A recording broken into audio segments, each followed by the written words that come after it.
大変長らくお待たせをいたしました。ただいまより第2回2023日本国際メタバース大会を開会させていただきます。皆様、本日はお忙しいところ、またお暑い中お越しいただきましてありがとうございます。1ヶ月にわたりまして祇園祭が行われているここ京都で第2回目となりますメタバース大会が開催されますこと嬉しく思っております。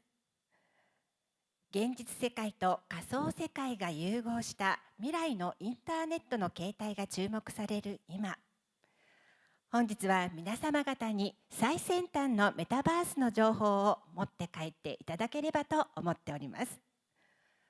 申し遅れましたが、本日司会進行は私、安倍直子が務めてまいります。皆様と共にしっかりと学ばせていただきたいと思っております。どうぞよろしくお願いいたします。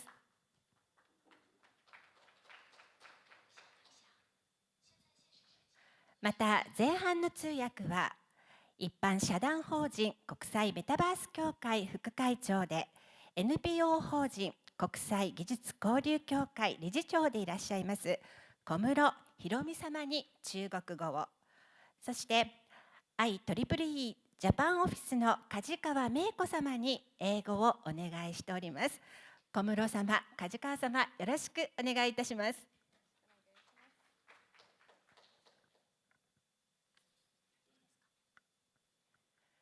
さて、第1回大会は昨年10月でしたが、海外メディアを通じて10万人以上の方々にオンラインでご参加いただきました。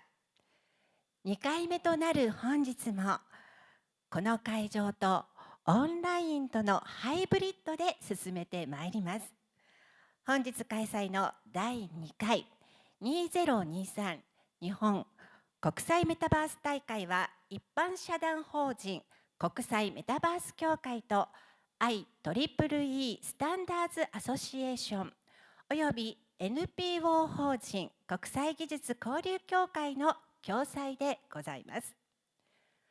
今回の大会には、自民党デジタル社会推進本部 Web3.0 プロジェクトチーム座長の衆議院議員平正明様、2025年日本国際博覧会協会の副会長でいらっしゃいます臼比佐子様、京都市長の門川大作様、IEEE Standards Association 会長ユユアン様、NVIDIA の開発サイコロジー担当副社長でメタバース標準フォーラムの会長ニール・トレベット様をお招きしております。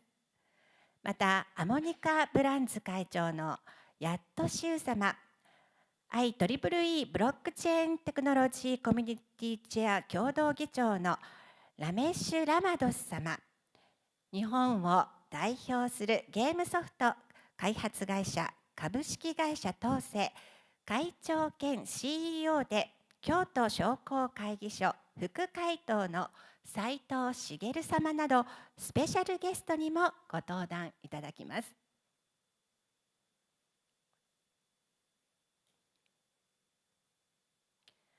本日はメタバース、人工知能、デジタルツイン、バーチャルリアリティなどコンピューター分野のノーベル賞といわれる ACM チューリング賞受賞者、研究者、トップエキスパートの皆様がここ京都に集まり、メタバースの可能性を探求し、その成果を共有し議論されます。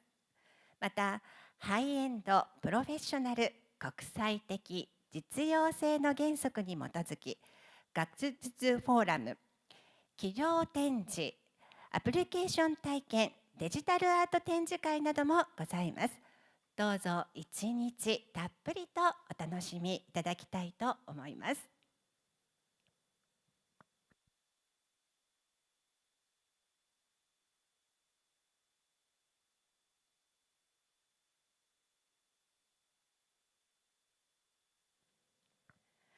それではここでご来賓の皆様方をご紹介させていただきます。京都市長門川大作様でございます。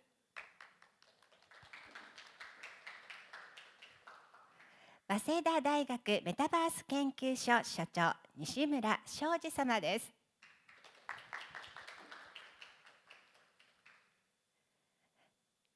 そしてアップランドミー共同創設者兼共同 CEO でいらっしゃいますダークルース様です。ダークルース様、ただいまこちらに向かってくださるということですが、先にお名前ご紹介をさせていただきました。それではご来賓の皆様方を代表いただきまして、京都市長門川大作様よりご挨拶を頂戴したいと思います。門川市長、どうぞよろしくお願いいたします。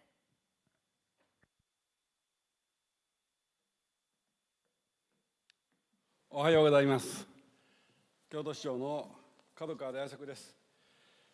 世界のメタバースの発展にきまして、昨年発足しました国際メタバース協会、その会長を務められる臼井佐子元学長をはじめ、多くの関係者のご尽力で、第2回もここ京都でご開催いただきますことを感謝申し上げ、お集まりの皆さんに、またオンラインでご参加の皆さんに、心から敬意をし感謝申し上げます。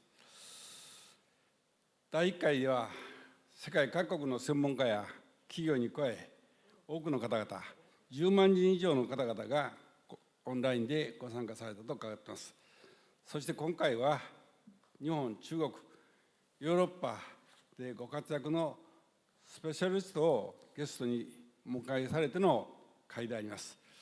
また国際メタバース賞の授賞式などが開催されると、本大会を契機に企業や国の垣根を越えて最先端の情報が共有され、メタバースの概念が議論がより深まり、またさまざまな社会課題の解決へ貢献いただけることを願っております。さて、先月京都で日本最大級のスタートアップイベント IBS 京都が開催されました。実に1万人を超える方が京都に集わりました。外国からも2、3000人の方がお越しになられました。それと連続してスタートアップのイベントだけでも、何度もこの京都で開催されます。おかげさんでコロナが明けてさまざまな国際会議も活発になってまいりました。京都は1000年を超える都であり、輝かしい伝統の町でありますが、同時に伝統とは革新の連続である。常に最先端を目指したイノベーションの町、スタートアップの町であります。そしてありがたいことに京都市内に36の大学があり、15万人を超える学生さん、実に人口の1割が学生さんで、近年留学生も1万4000人まで増えてまいりました。文化芸術、観光、さまざまな文化が盛んであり、文化庁もこの春に東京から京都に全面的に移転してきましたけど、私は京都の最も特徴はイノベーション、サイエンスであると、このように思っております。そんな京都のさまざまな強みを生かしていただいて、メタバースの活用による魅力発信も私ども取り組んでいるところであります。バーチャル京都館、京都館プラス X を開設する、あるいは昨年4月にはANA グループと株式会社東勢とで連携協定を締結しまして、バーチャル観光のプラットフォーム ANA グランホエールを開設いたしました。先月13日には先行的に香港や台湾などでサービスが開始されまして、間もなく日本国内でもサービスが開始されます。二条城等の奥深い京都の文化や自然を堪能いただけるものと考えております。観光だけでなしに幅広い奥深い文化芸術あるいは文化財の保存活用などについてもメタバースが大きな役割を果たしていただけるものと確信しております。さて、今コロナ禍が挙げて世界は貧困や格差あるいはウクライナによる戦争ウクライナにおける戦争京都市はウクライナの首都キーウ市と今年姉妹都市52周年であります。悲惨な状況があっております。メタバースを含めた文化の交流で多様性を認め合いそして包摂性のある社会を作っていく誰一人取り残さない SDGs の達成そんなことにも心をしっかりとつなぎながら世界の発展と人々の幸せ平和のために貢献するメタバースの社会であってほしいこのように念願しております。皆さん方のご尽力がそうしたことに貢献できますことメタバースのさらなる発展をご祈念申し上げましてお祝いとお願いの挨拶とさせていただきます。ありがとうございます。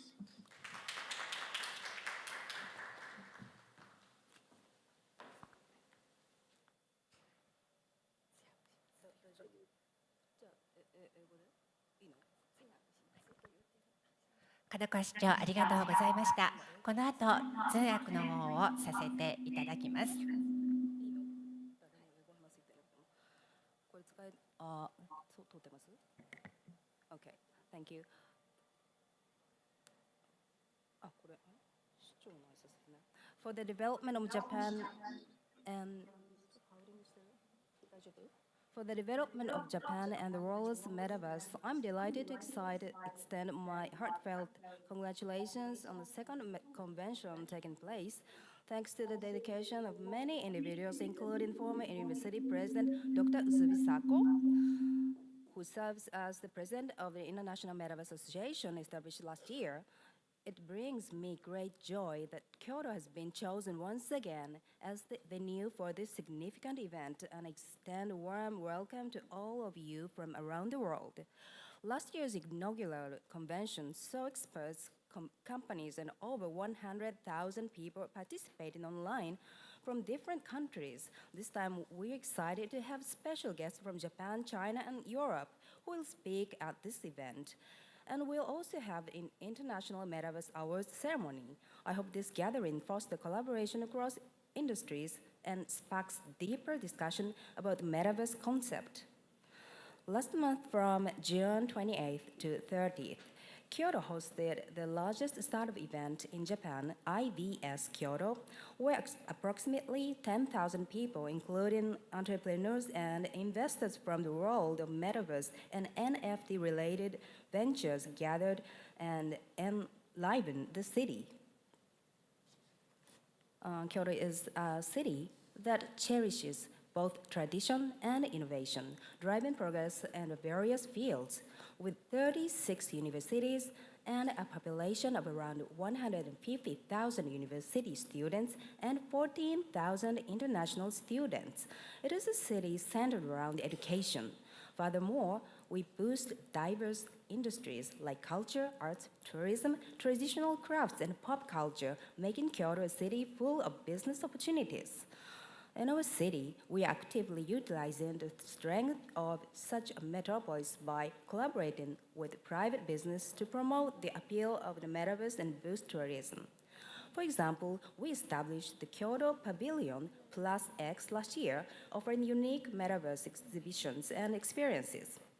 Additionally, in April last year, we entered into a cooperative agreement with the ANA Group and Tose Corporation to develop a virtual tourism platform called ANA Grand Whale.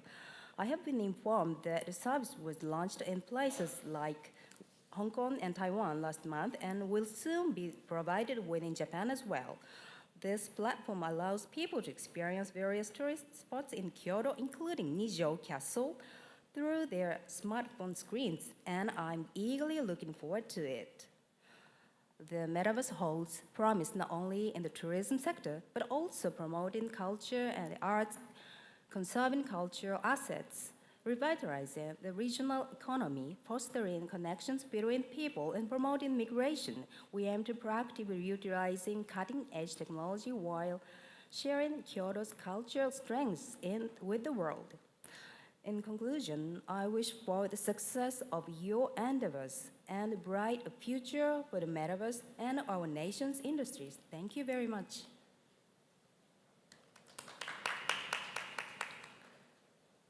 大家好，今天是第2届日本国际元宇宙大会在京都举行。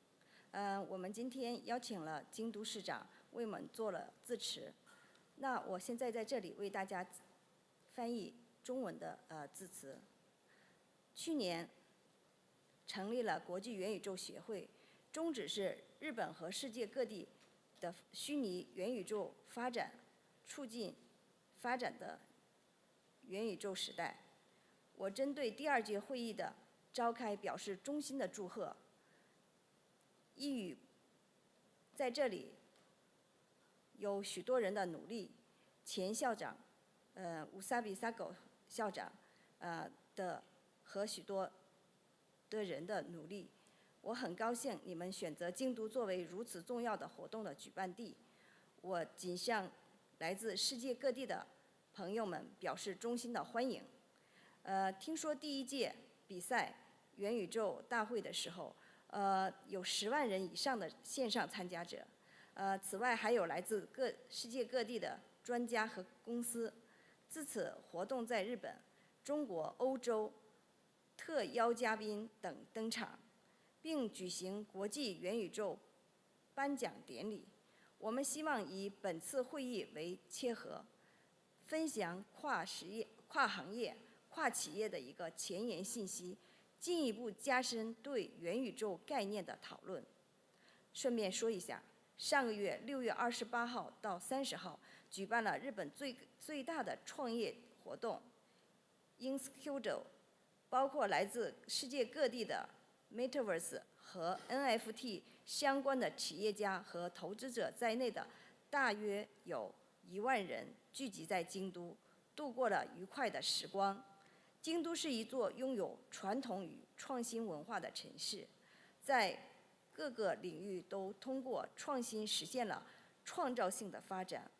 该市还是一座大学学生小镇，36所大学的聚集的一个知识的城市，约15万名大学生和1.2万名国际留学生在此学习。此外，文化艺术、旅游、传统产业、流行文化等各产业也都得以蓬勃发展。在本市，我们还利用了元宇宙与民间企业合作，努力促进旅游业的发展，传播城市的魅力，充分发展城市的优势。例如，去年我们开设了虚拟京都，在 Kyoto 的虚拟的世界的场馆里面提供了元宇宙独有的展览和体验。去年4月，全日空集团与东兴株式会社签署了开发虚拟元宇宙旅游平台全日空在虚拟世界的旅游的合作协议。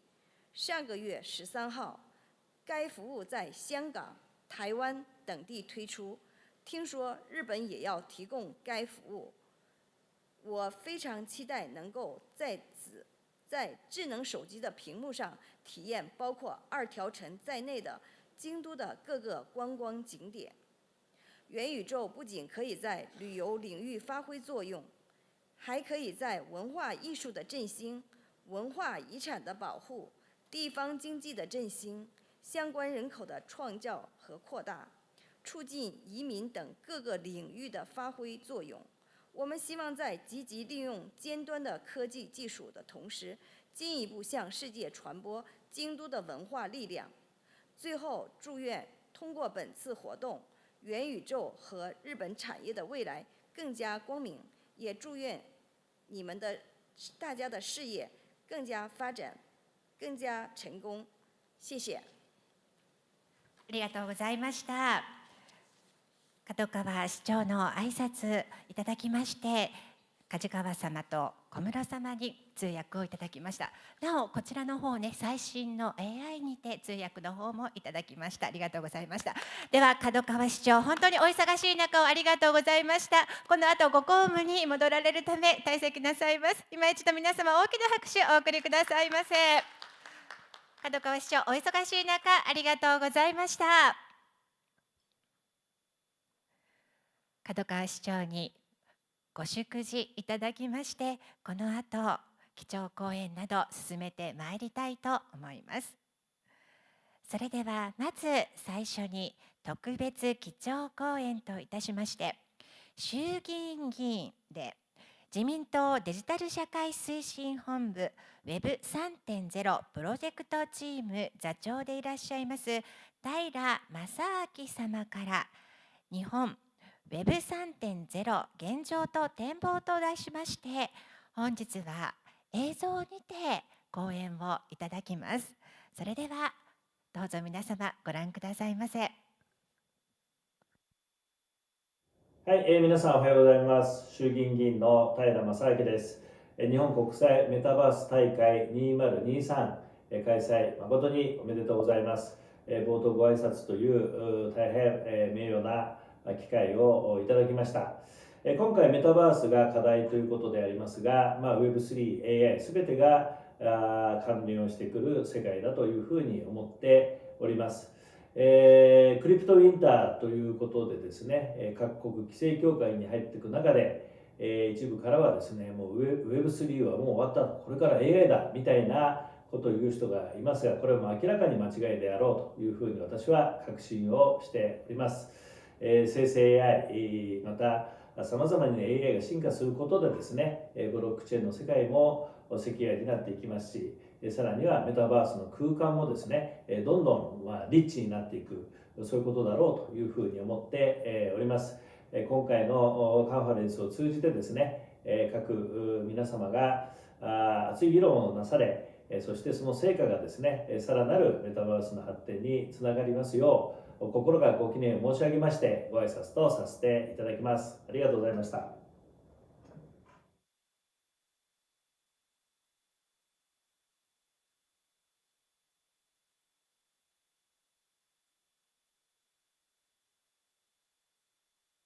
りがとうございました。衆議院議員の平正明様よりご挨拶をいただきました。それではこの後講演へと移らせていただきます。まずご登壇いただきますのは、一般社団法人国際メタバース協会会長で、前京都精華大学学長でいらっしゃいました。そして2025年日本国際博覧会協会副会長でいらっしゃいます臼火佐光様にご講演をいただきたいと思います。佐光様、どうぞご準備をお願いいたします。本日は日本のメタバース生態コミュニティというテーマにてご講演をいただきます。佐古会長は本当に日々多忙な中、今日は皆様方にご講演をしてくださるんですけれども、まずは皆様ご準備をさせていただきますので、今しばらくお待ちくださいませ。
はい、ただいま、紹介が、ありました、臼井佐子と申します。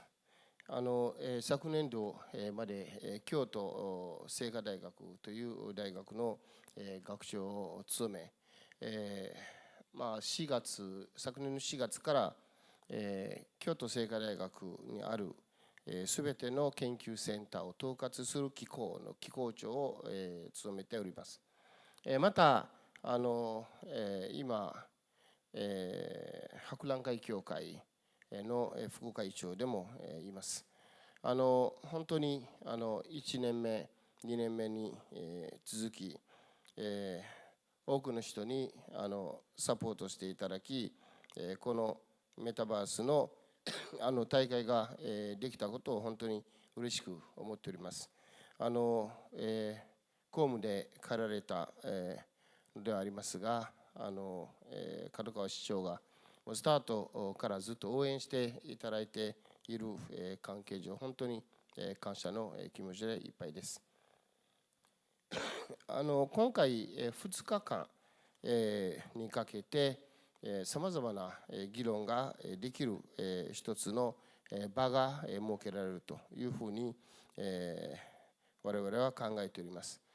メタバース協会の大きな目的というのは、この我々がまだ把握しきれてない、ちょっとマスターできてないこのテクノロジーをどういうふうにいろんな人にですねアクセスできるのか、またそれにまつわる問題というのはみんなで一緒に議論して解決していくということを我々は願ってこの協会を立ち上げております。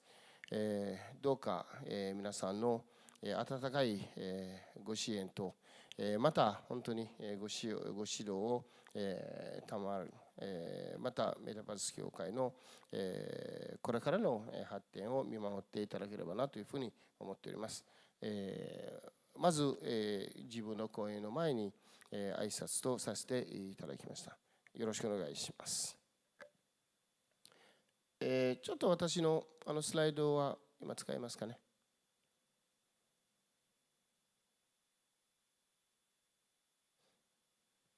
OK ですか。はい、なんかちょっとスライドの下の部分はなぜか切れてるんですけど、大丈夫かな。ちょうど多分この翻訳のところが重なっています。私が今日預かっているテーマというのは、日本のメタバース生態コミュニティとどういう動きがあるのかということを少し簡単にまとめさせていただくということでございます。じゃあとりあえず続けていきますね。先ほどお話をさせていただいたので、このメタバース協会はどういう目的であるのかということを少し皆さんに紹介した次第であります。この部分はもう紹介済みなので省略したいと思います。はい、もう一つはですね、日本におけるメタバースというのはちょっとねもう2行が下にあるんですけどね、この AI をもうちょっと下げていただいていいですか。もう少し下げていただくことできる？かなり下の部分かかってますけど。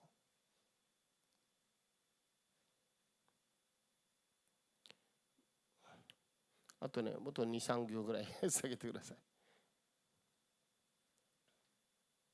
消えちゃうんですよね。言語の問題がなければ一応ねスライドを全部英語に訳したのでそれでちょっと消してもいいんじゃないですかね。ダメかな。はい、とりあえず、ちょっとやりながらいきたいと思います。そのメタバースがなんで、この頃加速的に、必要となっているのか、また、なんで非常に皆さんがその必要性を感じているのかっていうのはやっぱりパンデミック以前と以降では人々の意識がだいぶ変わってきたんじゃないかなと思うんですね。我々大学でもパンデミック以前にオンラインの授業はたまにはやったりとか、オンラインミーティングもたまにやるんだけど、そこまで積極的に進めようと思わなかったし、でまた別途ですね、あんまり得意ではなかった。でいろんな多分技術もあったんでしょうけど、あんまりそんなにマスターしなかったんですよね。でもパンデミックによって人々の状況、生活環境が変わった中で、やっぱりオルタナティブなバーチャルな、いわゆる仕事空間、生活空間、あるいはエンターテインメントですね、娯楽空間というものが、多分必要と感じられてきたんじゃないかなというふうに思います。一方で、そこでメタバースはなんで日本の場合はそこまで伸びなかったと、やっぱり安全性がまだわからない。で一般の人々がこの空間の中で何ができるんだろうなということを多分悩まれている方が多かったんじゃないかなというふうに思うんですよね。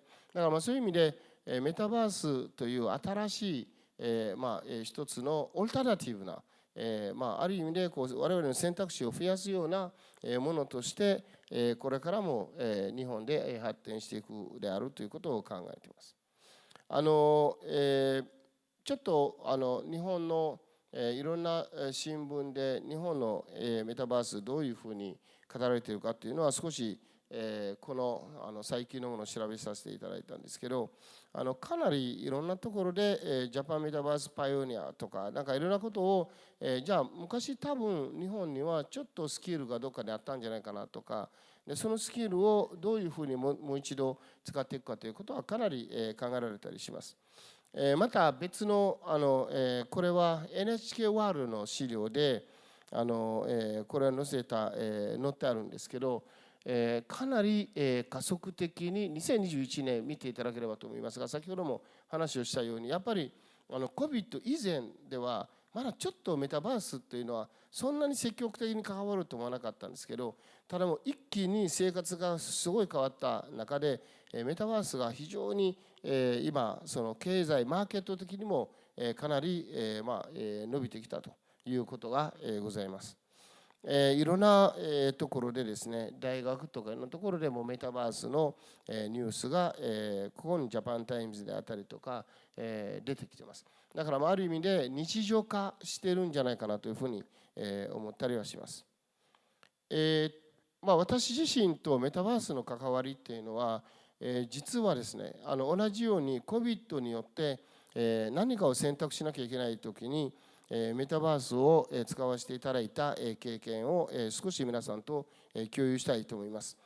この ICAS というインターナショナルコンベンションなんですけど、エイジアンスコラーズですね、アジアの学者の方々が集まって3年に一度開催されるイベントであります。でこのイベントはですね、京都精華大学が誘致、一応ビットを探すんですけど、競争で私たちが開催権を勝ち取ったでありますが、開催する直前に、いわゆる開催権というのは我々が取ったのが2019年なんですけど、で開催するのが2021年、もう本当にコロナの真っ最中になってしまいました。このインターナショナルコンベンション・オブ・エイジアン・スコラーズという ICAS12 というのはもともと8月の24から27、これが Call for Proposal の時の情報です。でその時にかなり実は京都市コンベンションビュロとかですね積極的に連携をとって京都府京都市コンベンションビュロと一緒にやっていくということで、かなりこれ海外の人たちに対して京都のこととか聖火台でどんなことをやっているかというのは出したんですね。ちょっと ICAS のプロモーションビデオ申し訳ないですけど少しシェアします。これはまずインターネットにちょっと一回画面閉じていただいてインターネットを接続します。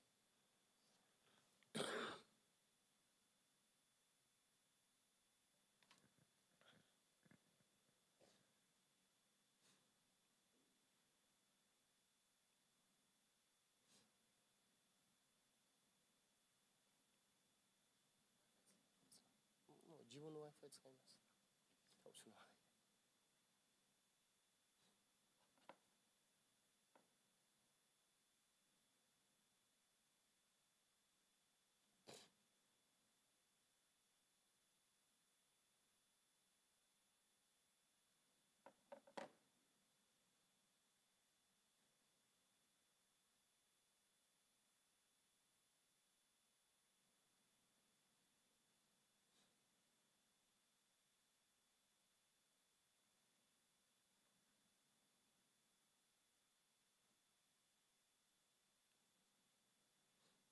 ちょっと私の Wi-Fi 取らないからホテルの Wi-Fi ってありますか？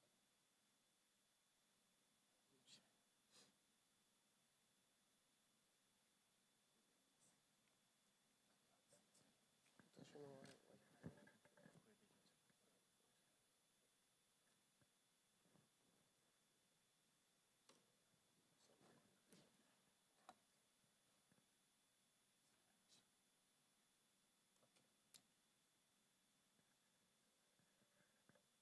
はい、失礼します。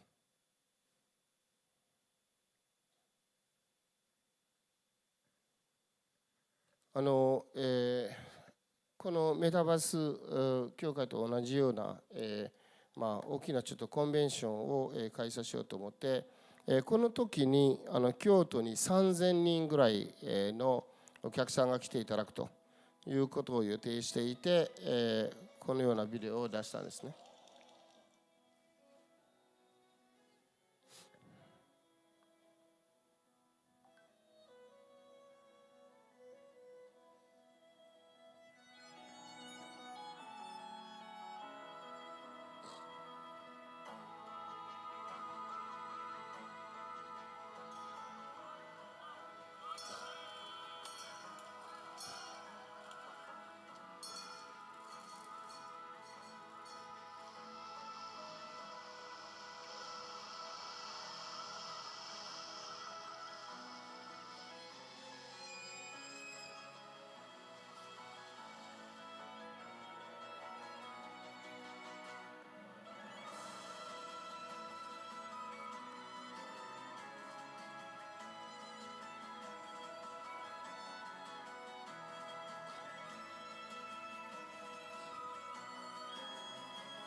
はい、なんとですね、このプロモーションビデオを出したら、5、6000人近くの登録があって、もうみんな京都に行きたいという、気持ちが山々でした。で、先ほどもお話ししたように、かなり多大なサポートがあって、京都府京都市コンベンションビューローで、あったんですが、このビデオを見て京都に行きたくないという人は多分いないと思うんですね。で、大体登録が2019年になりますので、2年前から準備ちょっとずつやるんですけど、登録された後に今度コロナがやってきたわけですね。でもうこの5、6000人どうするか、もう非常に悩ましい話でした。でまず、コ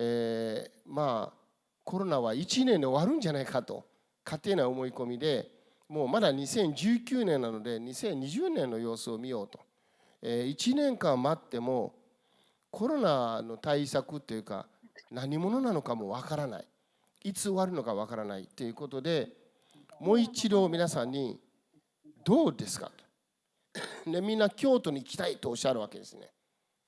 でも京都に行きたくても来れないわけですよ、コロナがあるから。じゃあもうできることはですね、じゃあ京都を別の形で表現できないかという話だったんですね。で私たちは皆さんに連絡して、インパーソンじゃなくても、もしバーチャル京都らしい風景を出したら参加しますかっていうことを出したら、やっとですね、ここで2000人ぐらいが参加表明をしてくれたんですね。でその時に私たちは思い出したのが、こういうバーチャル空間を作って、この会議をやるということにしました。我々にとって初めていわゆるこうメタバースのような環境づくりに手がけたわけです。ここに書いてあるようにですね、実は京都のバスツアーでバスに乗ったらコンベンションビュローが作ったバスツアーにつながる。でギャラリーのところに行くと、そこでさまざまな展示が見れる。でまたカフェ空間あるんですけど、ちょっと自分が休憩したい時にカフェ空間に入ったら他の人たちもカフェ空間にいて、そこで話ができたりとか、あとは見逃した発表だとキャッチアップできると。で非常にある意味で我々にとってかなりメタバースとかバーチャル空間の存在が助かったわけですね。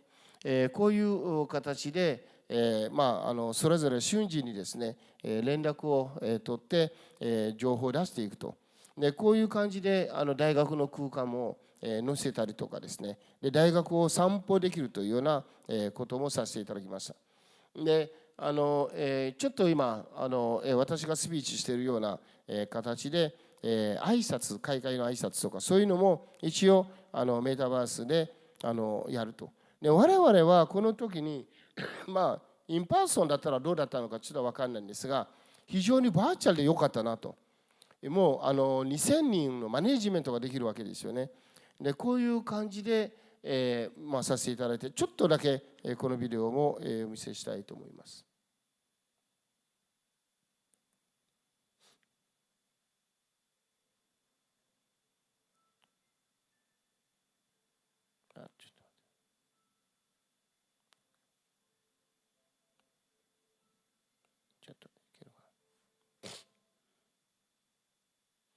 すいません、もう一回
すいません、テクノロジーでまた。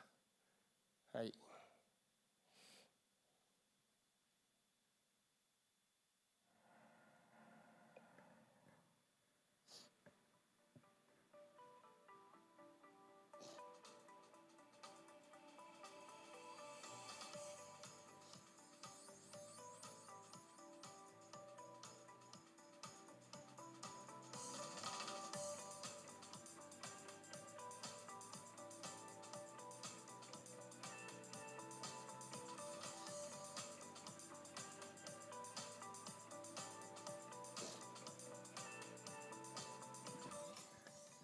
おかげさまで70カ国以上でこれリアルタイムに見ていただいたりとか、それぞれの場所でのイベントをリアルにインパーソンにやってもらって、それをこの仮想空間に一気に載せていただいて皆さんが、こういうふうな形でですね、集まって、やりました。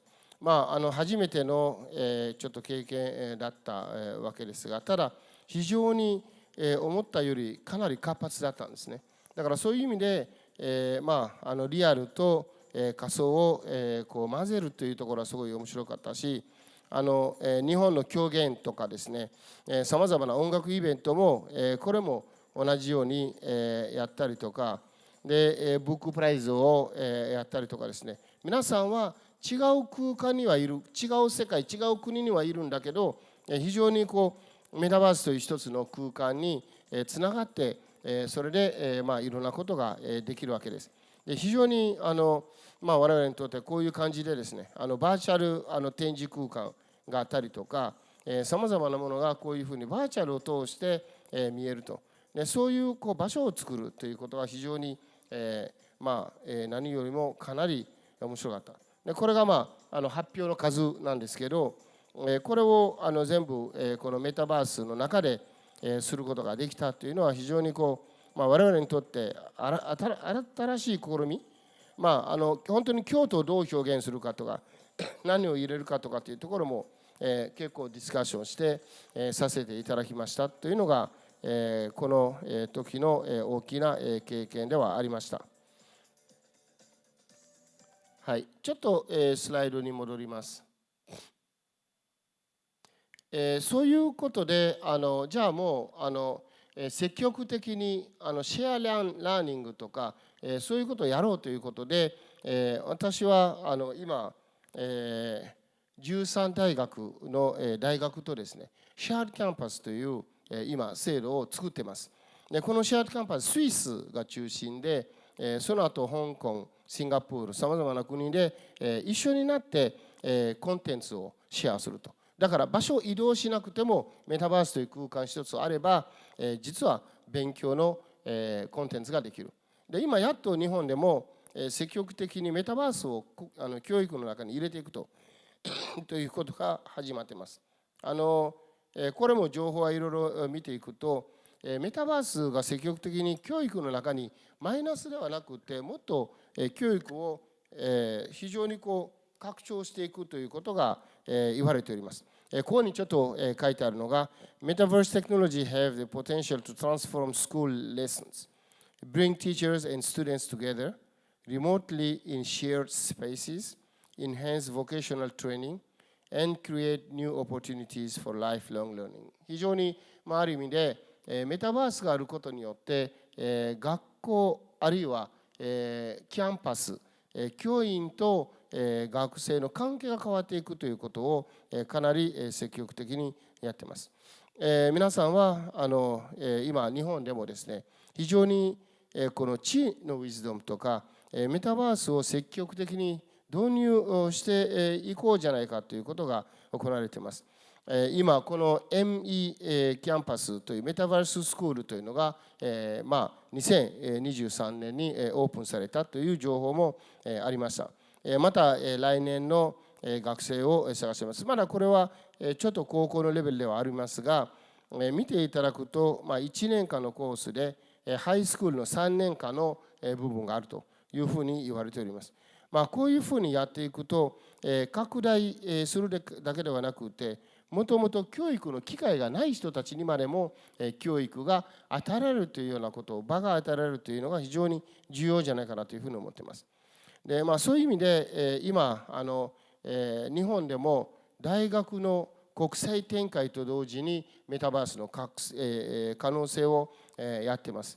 ちょっと私自身も今入っている文科省の一つの委員会の中でもちょっと SGU スーパーグローバルユニバーシティの後にどういうものを作っていくかということは少し検討している最中ではありますが、国が非常に大きな予算をつけて積極的にそういうちょっとラーニングスペースを作れということであります。皆さんはもしご存知でなければぜひ見ていただければと思いますが、このジャパンヴィーチュアルキャンパスという新しいこのプラットフォームができています。筑波大学はかなりさまざまな取り組みをやっていると思いますが、ここの中で日本に来なくても多くの外国人が日本語であったりとか、日本のコンテンツ、歴史いろんなものが学ぶことができる。だからメタバースというのはそういう可能性を与えてくれるというところであります。この JV キャンパスのポータルに入っていくと、ページの中にいろんな空間があって、いろんな出会いがあって、そこでいろんな取り組みがなされているということが分かります。で、メタバースというのは我々にこれまでなかった、あるいはちょっとコロナで目覚めた、実は新しいものではないかというふうに私は思っています。で、最近メタバースをもっとプロモーションしていこうよというところで、さまざまなところでメタバースエクスポとかいろんなことはやられております。で、私が関わっているエクスポ2025年大阪の方でも積極的にバーチャルエクスポとかですね、メタバース空間を使ってエクスポをやっていこうというような話があります。この中でもエクスポの空間ではあるんですけど、もう限りがある空間で、しかも限りがある人しか来ないので、このエクスポの中でもここに来なくてもさまざまな楽しみができるというのが今エクスポで考えている中身でございます。そういう意味でメタバースというのは非常に我々これからまだ計り知れない可能性を与えてくれるんじゃないかというふうに私は思っております。今その中でもオープンイノベーションとメタバースをかけていこうというようなところが取り組みをやっている人たちもいます。そういう意味で日本の総理大臣もこのデジタルトランスフォーメーションの予算の中にメタバース NFT を入れるということを宣言しております。このソサイティ 5.0 またソサイティ 6.0 の時代の中でメタバースの可能性をですね、我々がもっともっと知り、あるいはそれを活用していくということを私は願っております。私の話はちょっとまとまりがなかったんですが、言いたかったのが、本当に我々がコロナまであんまりそんなに馴染みがなかった、知ってたけどあまりそんなに大切にしなかったものが、私自身はアイカスの出来事でメタバースそのものの偉大さを感じ、あるいはそれに助けられたということもありますので、皆さんもこれからもっともっとメタバースに関わっていただければなというふうに思っております。私の話は以上とさせていただきたいと思います。ありがとうございました。臼井佐子会長、ありがとうございました。もうね、映像を見せていただきながら私もワクワクしてきたんですけれども、メタバースの可能性というのをね、今とっても感じられたことと思います。また子どもたちの教育の中にもどんどんこのメタバースというのが入り込んできていて、なんか本当に楽しい明るい未来が今この一瞬だけでも想像できましたので、これから国もねたくさんの予算もつけてくださっているということですので、ますます今後楽しみにしたいと思います。またね、今ご紹介いただきました2025年のエキスポの方でもね、本当にもうバーチャルリアリティの世界がね待っているということなので、楽しみにしたいと思います。佐子会長、ありがとうございました。では今日ですね、今佐子会長の講演をしていただいたんですが、この後いろんなプログラムの中に佐子会長もご参加いただけるご予定ではあったんですが、今ご紹介もいただいたエキスポの方ですね、大阪万博のことで急遽重要な招集がかかってしまったということを伺っております。この後佐子会長の方はご退席になってしまいますけれども、どうぞご了承いただきまして、またねエキスポ楽しみにしたいと思いますので、ご活躍をお祈りしております。では次のプログラムに移らせていただきます。次はオンラインでの講演となりますが、つながっておりますでしょうか。次にご登場いただきますのは IEEE Standards Association 会長で国際メタバース協会名誉会長でいらっしゃいますユーアン様です。本日は大変ね近頃ビザの申請が厳しくなっておりまして、残念ながら今日お越しいただくことができなくなってしまいました。ですが、オンラインでつながりましてご講演をいただけるというふうに伺っております。ユアン様はつながってますでしょうか。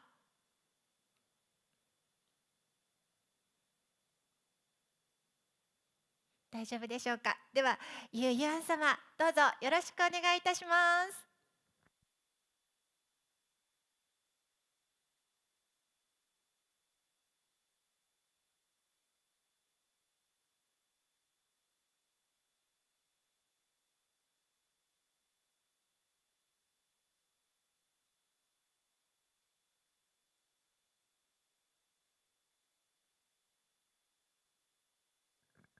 ちょっと音声の方が今聞こえておりませんので、ちょっとご調整をいただこうと思います。お待ちくださいませ。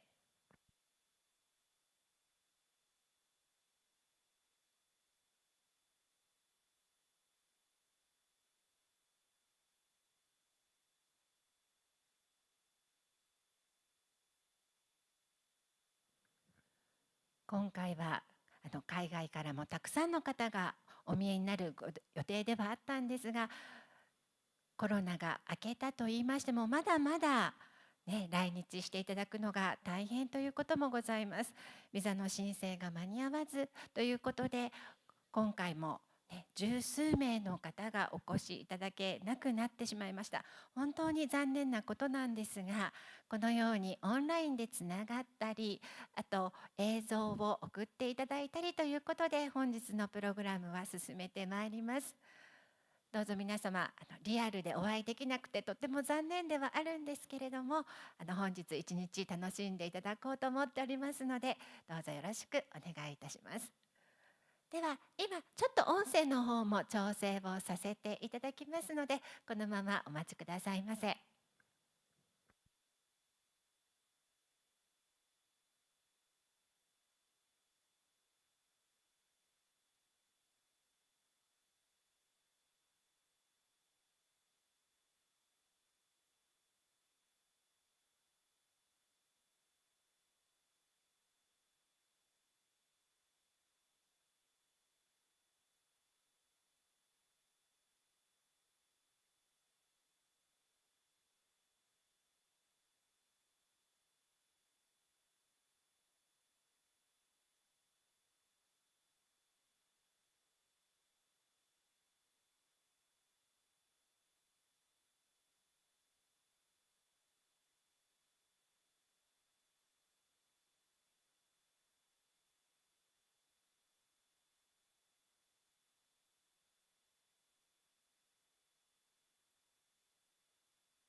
袁老师，麻烦你测试一下声音。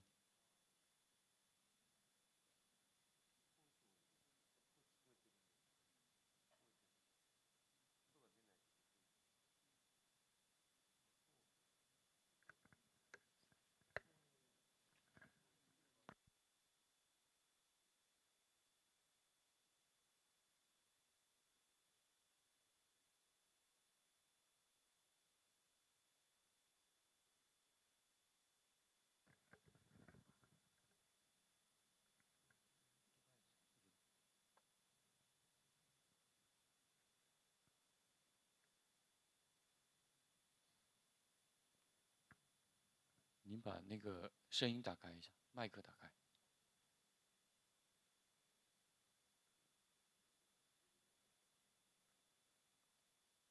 Okay, I think we are good now. So good morning. Of course, there's some technical problem, and I'm supposed to be here in Kyoto in person with you, but it took much longer than I expected to renew my Japanese visa.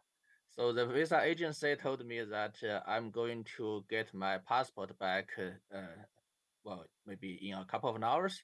So if that happens, I will come to Kyoto this evening. Hopefully, I can join you for the dinner. But for now, I have to give my talk in the metaverse way, in the virtual way. So let me share with you my slides. I believe you are already seeing my slides.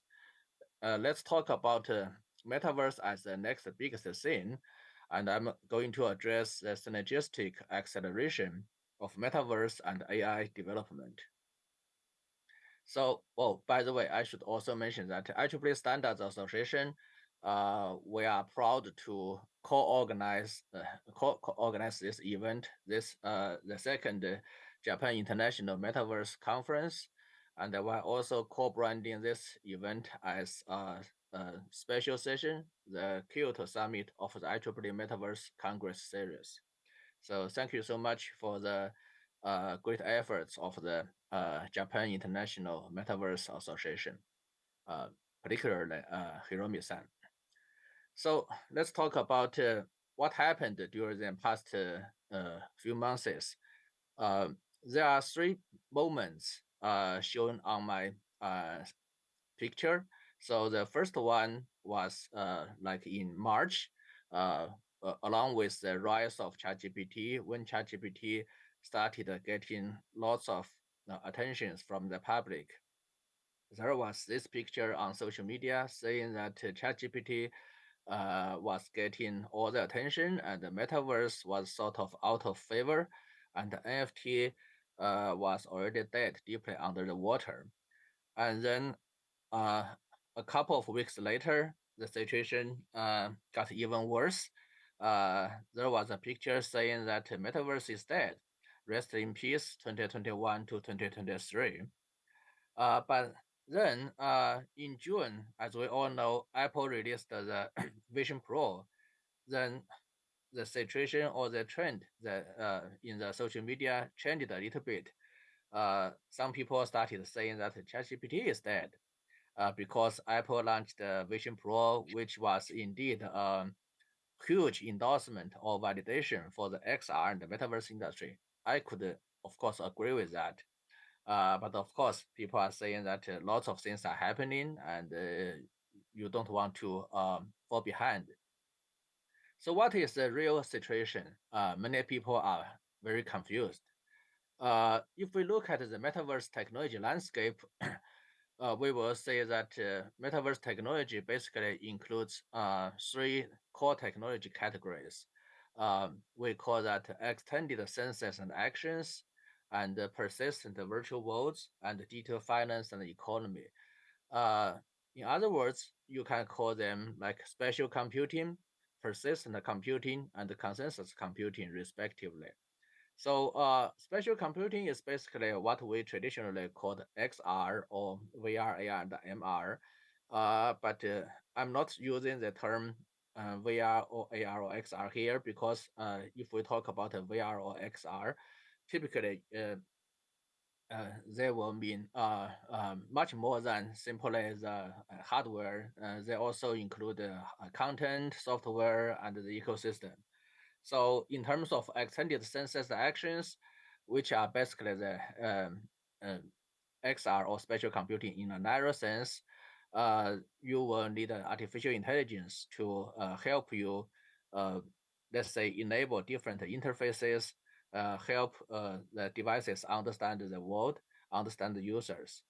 And also in the second category, the persistent virtual worlds, in other words, how to create and operate a persistent virtual world, you will need different engines to support modeling and designing and different types of digital content creation technologies, including PGC, UGC, and of course AIGC, to support and to build various virtual maps, virtual scenes, virtual objects, and virtual characters. And lastly, in digital finance and economy, we are talking about digital assets, including but not limited to virtual assets, which may or may not be built upon decentralization, and the decentralization may or may not be built upon blockchain. But we also need artificial intelligence to enable some parts of this structure. And under these core technologies, there are supporting technologies: computation, storage, communications and networking, data and knowledge, and of course, intelligence. Here we talk about AI and machine learning algorithms. So the point here is that AI is an integral part of the metaverse technology landscape. So let's talk about why we are saying that the real trend or the real situation is that AI will boost the development of metaverse, will accelerate the development of metaverse. So let's address this from two sides. Supply side, AI, particularly generative AI, will help enrich the content, drive intelligent NPCs, non-player characters, understand the worlds, and also help the device understanding the users. So large scale and fine grained virtual worlds, especially massive and diverse virtual things and virtual objects, will be created at a much faster speed with the aid of generative AI, and millions or even billions of virtual characters will be driven by generative AI to provide deeply personalized interactive experiences and services.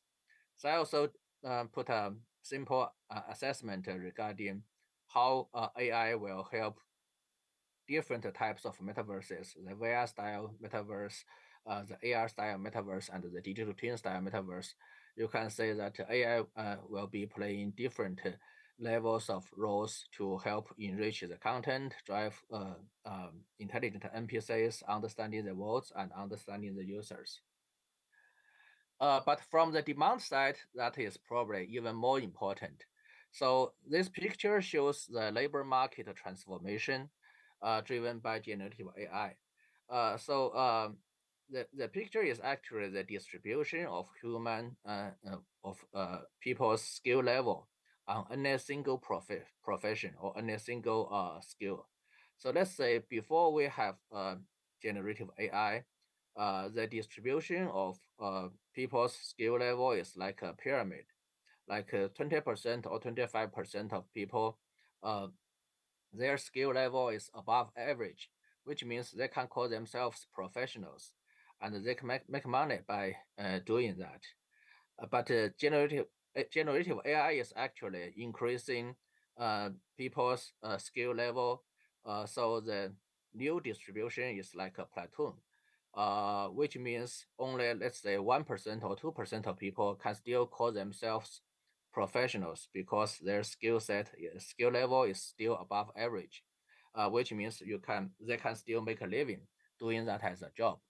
But the majority or the super majority of people, their skill level, even with increase by generative AI, their skill level is now below average, which means they are not eligible, or they do not deserve to make money from doing that kind of job. So the conclusion is that many people will have to look for new job opportunities or enjoy fewer working hours and more leisure time. To accommodate these needs in metaverses is probably the most sustainable and cost-effective approach, because let's say if you want to accommodate new job opportunities in our current world, or if you want to provide more facilities for like recreational facilities and services in our current world, current universe, we will be facing another problem, which is called sustainability. So probably the only practical way is to use metaverses to address this demand, address this new job opportunities and the needs for fewer working hours and more leisure time, which means AI will make metaverse become like a rigid demand. And let's look at how metaverse will in turn help the development of AI. So we know that more and more people are talking about the generation of capabilities of large models and the so-called embodied AI, and of course the so-called AGI, the emergence of artificial general intelligence. So those kind of further development of AI will require a real-world training environment so that they will have massive multimodal training data. So how to provide such kind of a training environment? If we're talking about using our real world, our physical world, it's very risky and it's very expensive. But using Metaverse, Metaverse can provide such a training environment with the lowest cost and risk, and the highest efficiency and diversity. So Metaverse can accelerate the development of AI. So my opinion is that the new paradigm for AI research and development would be training AI in metaverses. Actually, this is not something new. This is already happening in some particular industries. For example, the autonomous driving industry. So in the autonomous driving industry, almost all the companies they are actually testing their autonomous driving cars, testing their autonomous driving algorithms on virtual roads. After millions or even billions of virtual miles, they will put their cars on the real world. In this way, they can save lots of money, save lots of carbon emissions, and also avoid lots of risks. So this is already a common practice in the industry. So the conclusion is that we are actually, so it's not like AI is replacing metaverse or metaverse is replacing AI. We are actually between two stages of this digital transformation. If we look at the history of digital transformation, there are 5 different stages, from automation to interconnection to personalization, and then we are currently under the phase intelligentization, which means we will see the use of AI in multiple industries, almost everywhere. We will see generative AI enabled generative content and also enabled services. And we will see the rise of artificial general intelligence. But on the horizon, it's the upcoming metaverse, or in other words, you can call that realitization. So thanks to the digital technologies that human beings we have accumulated during the past decades, for the first time, we will be able to create new realities. We will be able to create new universes. Of course, I'm talking about digital realities and digital universes. So the point here is that we are currently between 2 stages of digital transformation: the exploding intelligentization and the upcoming realitization, aka metaverse. And also, metaverse will be the next biggest thing. Why I'm saying that? So let's say this is probably the most inclusive definition for metaverse. There are 2 different views. The experiential view says that metaverse is actually consisting of 3 different categories. It could be a digital and different universe. In other words, virtual reality. It could be a digital extension of our current universe, aka, well, in other words, augmented reality. And it could be a digital counterpart of our current universe, in other words, digital twin. But there's also the functional view. So people are saying metaverse is the next version of World Wide Web. We call that Web 3.0 or even Web 4.0, according to the latest report from the European Commission. And many people are also talking about the metaverse is the next generation of the internet, and also the next stage of digital transformation. So on the top, we see lots of applications of metaverse in consumer space, government space, industry space, and of course academia space.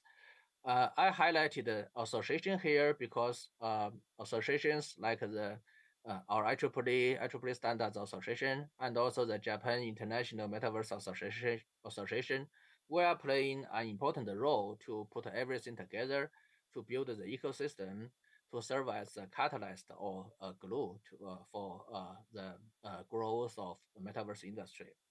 But talking about AI again, my opinion is that AI is transforming forces of production and the relations of production.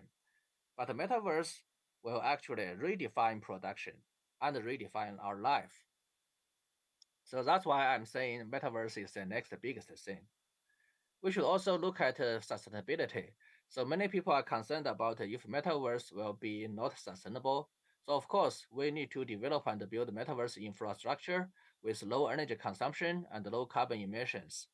But the major trend would be Metaverse will help us transfer more and more activities from the real world to digital worlds, which means we will have the opportunities to significantly reduce energy consumption and carbon emissions. Also, Metaverse can be used in environmental protection education, climate change research, and other fields to provide more support for global climate change. Recently, we IEEE Standards Association we co-sponsored an award with AWE we call that XR prize for climate change. Actually, that competition generated lots of impacts and uh, um, positively contributed to the greater sustainability. So collectively, we will say that Metaverse will provide an effective path to promote sustainable development and address climate change. So what IEEE has been doing, first of all, we started the IEEE Metaverse Congress series, which is a series of virtual or hybrid sessions to provide a global and a comprehensive view of the Metaverse. As of today, we have conducted totally 15. Well, if we consider the Kyoto session is the ongoing session, totally 16 sessions all over the world. So this event has been one of the best known events in the global metaverse industry. And we have established the first standards committee on metaverse in major global and international SDOs. Um, we have many ongoing projects and standards development efforts explicitly addressing metaverse, like the 2048 addressing metaverse terminology, definitions, and taxonomy, and the 1716 and the 1716.1 addressing ecosystems, the ethics of metaverse, and other efforts addressing identity and energy application, reference architecture for metaverse financial systems, and so on. We also have two very special programs. We call that industry connections. One is to address the persistent computing. Another one is addressing the decentralized metaverse. As you could recall, I briefly mentioned a couple of minutes ago that we are saying metaverse core technologies include consensus computing, persistent computing, and spatial computing. So these two IC activities are addressing consensus computing and persistent computing respectively. But there are many other IEEE standards and projects which are still also relevant to Metaverse, but are not explicitly named after Metaverse. So you can simply visit the website metaverse.IEEE.org. It's very simple, metaverse.IEEE.org. It's a one-stop portal for you to get access to all the IEEE Metaverse-related projects, efforts, and events. So I'm also trying to, let's say, I'd like to briefly talk about another new program we are actually working on in preparation. So this is the so-called IEEE ISTO Metaverse Acceleration and Sustainability Association, MASA. So the mission is to accelerate the development of metaverse-related technologies, ecosystems, and markets across the world, and to do so in a sustainable manner, supporting sustainable development goals, contributing to greater sustainability and humanity. So we will have 7 different work streams. We will deliver metaverse landscape outlook and roadmaps. We will develop open standards, conformity assessment, and certification for metaverse in a faster lane. We will develop open source reference implementations and pilot applications, and we will provide a digital assets pool and exchange to support and build the ecosystem for metaverse-related digital economy. And we will organize competitions and rankings to drive or to encourage innovation. and we will do advocacy and lobbying for the much broader acceptance and adoption of Metaverse. And lastly, we will coordinate for responsible development of Metaverse. There are 5 principles, in our opinion, for Metaverse development: safety, privacy, ethics, inclusion, and sustainability. So please join us to accelerate the takeoff of Metaverse industry for sustainability and humanity. So this concludes my presentation, and I leave my contact information on the screen. Feel free to drop me an email or connect with me on LinkedIn. Thank you so much.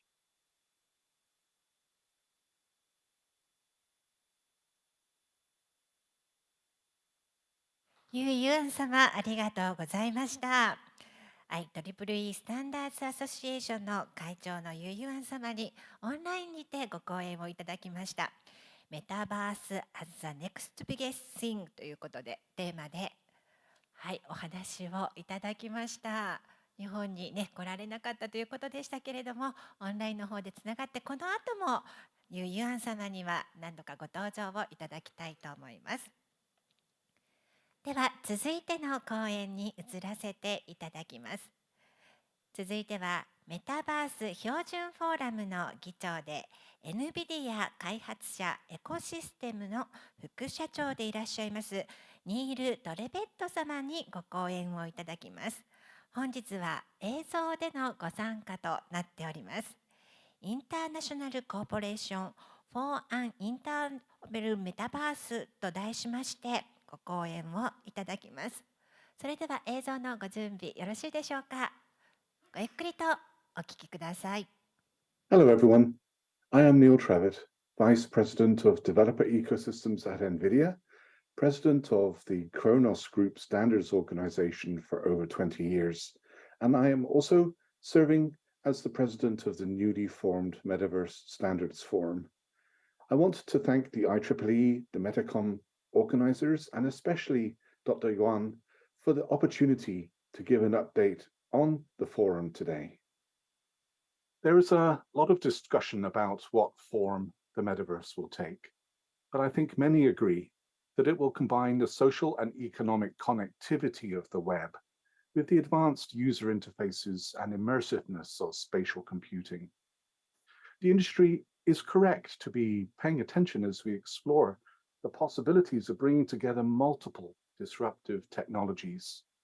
These include artificial intelligence that enables magical capabilities such as natural user interfaces and user-generated 3D content. There's GPU-powered real-time photorealistic graphics and physical simulation, augmented and virtual reality, the promise of decentralized trust and storage through Web3, and advanced networking such as 5G and beyond. Companies should ensure that they will be the disruptors and not the disrupted as this revolution unfolds around us. And how will we enable these diverse technologies to work together at pervasive scale? The answer, of course, is open interoperability standards. Many see the power of games and applications breaking out of their current silos and participating in a much larger economic and social network. And how will that be enabled? Open interoperability standards as well. Also, many believe that the metaverse will indeed be the next evolution of the web, a platform entirely based on open interoperability standards. In fact, it's going to take a constellation of standards to build an open metaverse, involving the work of dozens, if not hundreds, of standards organizations. This was the reason the Metaverse Standards Forum was created.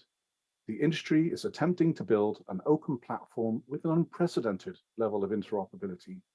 And so we need a new and unique venue for cooperation and coordination between standards organizations and the wider industry.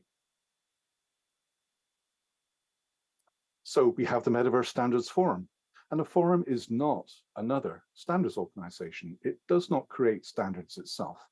The forum is unique in existing to assist the existing standards organizations to create effective standards for the metaverse through enabling coordination, to avoid duplication and gaps in the standardization landscape, and providing a close connection to industry to gather real-world use cases and requirements. As the forum is not a standards organization, it provides a neutral venue that is welcoming to any organization, with free membership tiers, no patent licensing obligations, and not even an NDA, as all forum materials are made publicly available. The forum also develops its own deliverables, such as Metaverse Standards Register to help everyone navigate the Metaverse standards landscape, together with recommendations and guidelines for deploying standards and pragmatic action-based projects to accelerate testing and adoption of standards, such as implementation prototyping, pilots and testbeds, plugfests, and open source tooling. The Metaverse Standards Forum was initially bootstrapped and funded by the Kronos Group that recognized the increased level of interests in standardization and the urgent need for cooperation. The forum launched in June 2022 with 37 founding organizations, but that membership has since grown to over 2,500 members, confirming the level of industry interest in building the metaverse on a foundation of open standards. Given this level of participation, Kronos recently completed the transition of the forum to an independent, self-funded, non-profit industry consortium in April 2023. Incorporation has not changed the forum's mission. We are still not a standards organization and are still focused on identifying interoperability gaps and friction points that can be solved through pragmatic cooperation. We like to say that the forum is not trying to design the metaverse cathedral, but rather is helping to bake the bricks that we know we are going to need one day in its construction, to create a wavefront of short-term interoperability and business opportunities that will unfold as the metaverse evolves. The 2,500 forum members are from all over the world and include standards organizations, leading universities, organizations advocating for legislation and best practices, and a range of hardware, content, tools, and platform companies, from the largest corporations to single-person startups. This creates a unique opportunity to gather global, diverse requirements and expertise, and to drive widespread visibility and pragmatic cooperation on metaverse standardization with a meaningful participation that can make a significant difference in the industry. But such a large membership also creates interesting challenges on how to organize for effective action and decision-making. The forum follows a consensus-based, bottom-up, three-step process to identify projects where the forum membership wishes to focus. The first step is to live poll the membership so they can suggest their most important metaverse-related topics. And we currently have a list of over 200 topics and growing. Step 2 is to gather those topics together into a few dozen domains and for the membership to upvote those they consider to be most important. The list of domains here is sorted according to current membership priorities and contains both technical domains, such as 3D asset interoperability, digital twins, avatars apparel, and user identity, but also non-technical topics, including privacy, security, and inclusion, which actually has been voted to number 1, an indication of the interest in ensuring the metaverse avoids some of the mistakes of today's social media environment.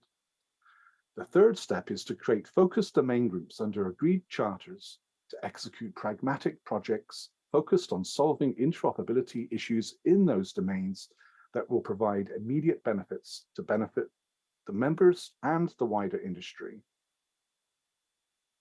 Any member may propose and participate in domain groups, and the forum maintains a pipeline of proposals for exploratory groups that meet to build consensus on working group charters.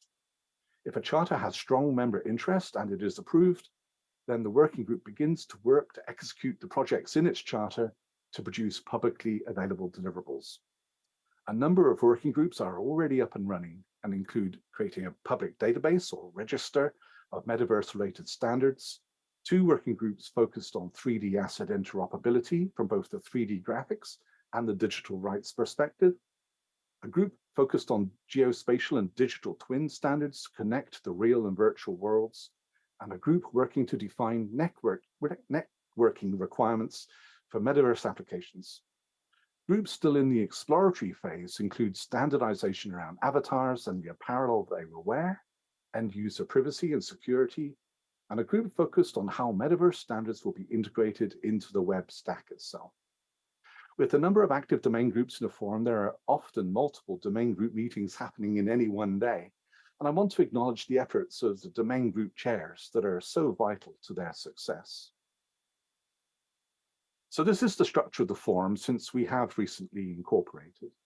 Any organization can join to become a participant member for free, to participate in any forum domain groups that interest them.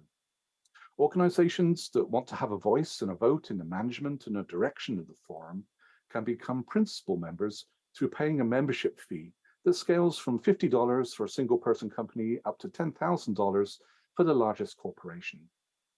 Principal members may participate in oversight of the domain group pipeline and stand for election and vote in board elections.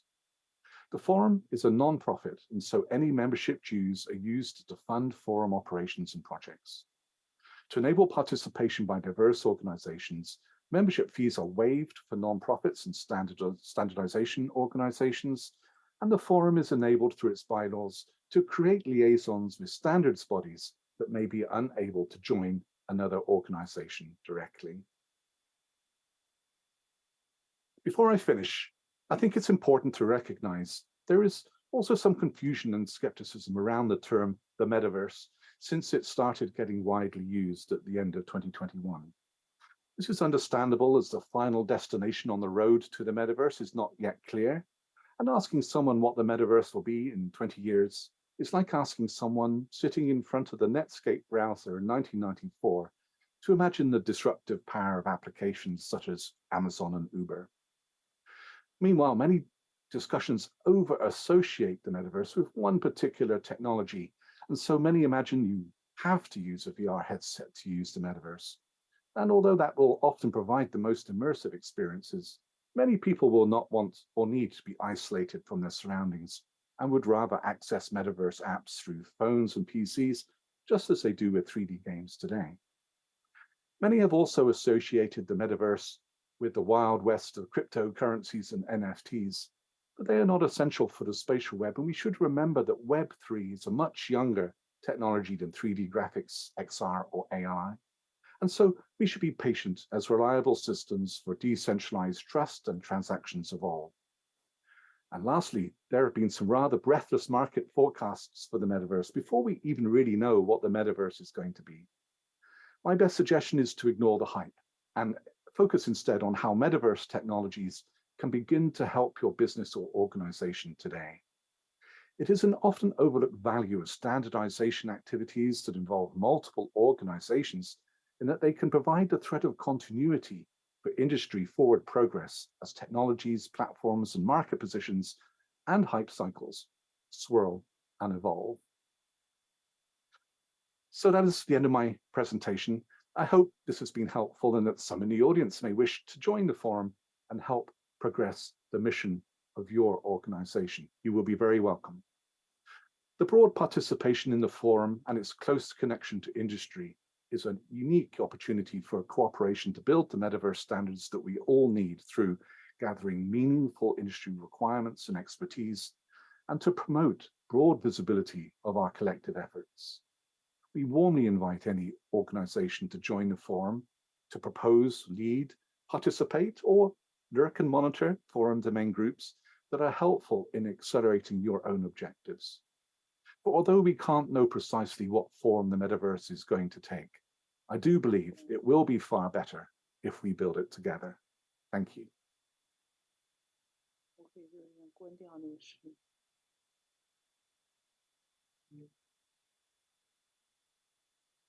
ありがとうございました。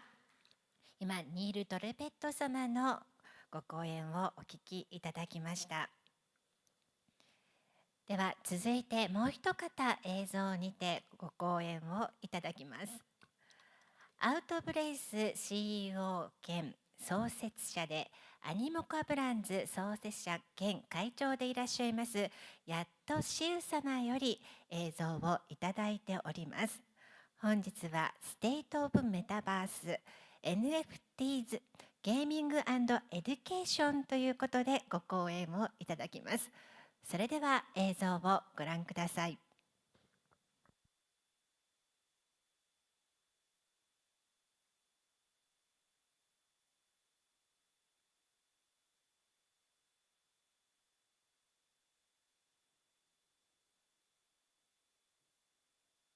Hi, my name is Yatsu. I'm chairman and co-founder of Animoca Brands. And it's a pleasure to be speaking to you about the metaverse, non-fungible tokens, gaming, and education. Lots of topics in a very short period of time. Very briefly, Animoca Brands is an ecosystem player. We have made over 450 investments in the area of Web3 and blockchain, broadly speaking. And we also have a number of subsidiaries, such as the Sandbox, Red Racing, TinyTap, and a whole bunch of others, all trying to deliver true digital property rights to ensure that we can have essentially our digital self-sovereignty in this next iteration of the internet known as Web3. When people talk about the metaverse, they often think of VR and goggles. They often think of Meta's version of the metaverse. But we think of these as interfaces in a way in which we can explore our digital identities. What we refer to when we talk about the metaverse is commonly known as the open metaverse. Powered by blockchain and generally referred to as a framework of Web3, in which you can have ownership. In the open metaverse, there are millions of people today already who are effectively employed, who are already engaging in capitalist endeavors, doing businesses, and essentially doing businesses to the tune of essentially economies the size of Cyprus or Iceland, and 100 other nations when it comes to the size and scale in which they're operating in. What powers these virtual economies isn't just software developers, but people who engage in them, who basically sort of play games in them, for instance, as we've seen as well, and also who create products and services and experiences, which I'll get to in a little bit later. Now, one of the other interesting things about these economies is that they're powered in many cases by decentralized autonomous organizations that are entirely community run. Over $12 billion of value is currently locked in these DAOs that are not run by VCs or large organizations, but they're run by these communities that I had just shared with you who have control over these ecosystems, kind of like this sort of mini nations, as it were. The banking ecosystem that powers the open metaverse is known as DeFi, which I know you've heard a lot about. And DeFi effectively is like a banking infrastructure where you can have lending, where you can basically do trading, but in an open manner. So not what we see in centralized exchanges, but in these decentralized exchanges out there, of the likes of like Uniswap or PancakeSwap and that type. And while the total value of TVL of DeFi lock values come down a little bit since last year, we're still talking about $70 to $80 billion, which is essentially the size of national banks in terms of total assets. So the state essentially of the metaverse continues to evolve in terms of the sort of financial rails that help basically activate many of these communities. Then you also have the regulatory front. For instance, you have places like Hong Kong and of course Japan as well that have really sort of started to push Web3 narratives. They're trying to really promote Web3 and blockchain technology and even allowed for crypto retail trading in terms of people sort of engaging in the space. Hong Kong doesn't only just want to be a leader for the region, but is advancing itself to try to become a global leader in digital assets. Followed, of course, with the fact that its powerful neighbor in Beijing has released a white paper for Web3 innovation and development, and also most recently has also started talking about on national TV about Bitcoin in basically sort of China national TV that you can buy Bitcoin in Hong Kong, for instance. So perhaps it's all just a happy coincidence. But in some ways, you could say perhaps it's a larger agenda at play.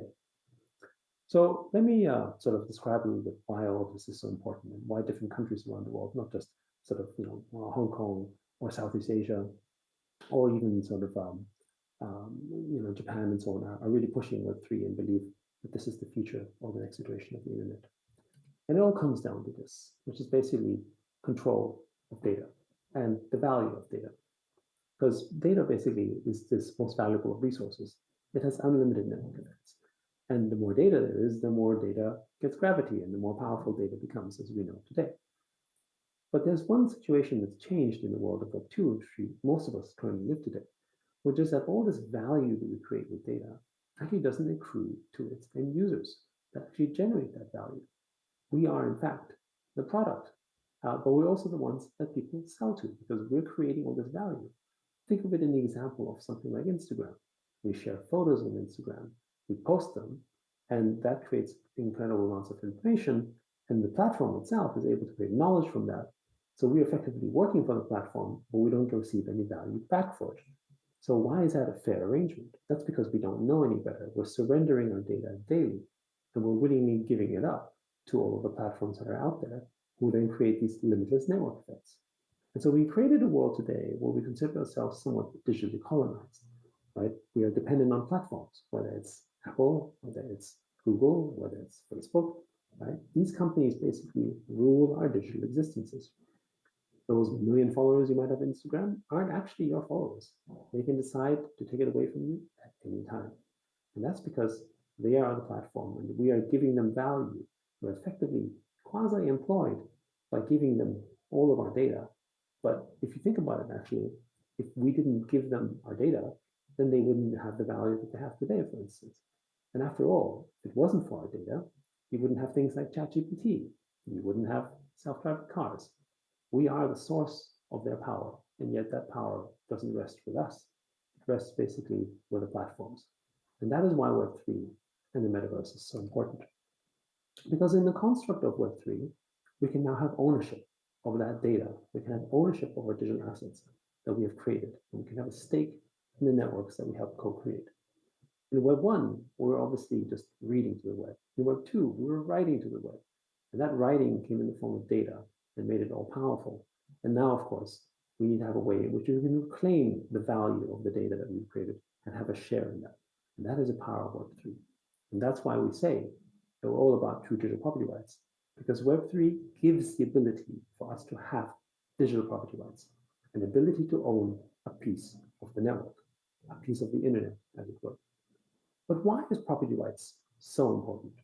Well, when you take it from the physical perspective, and you take it from the angle of owning a car, we all own distributed and decentralized ownership of cars.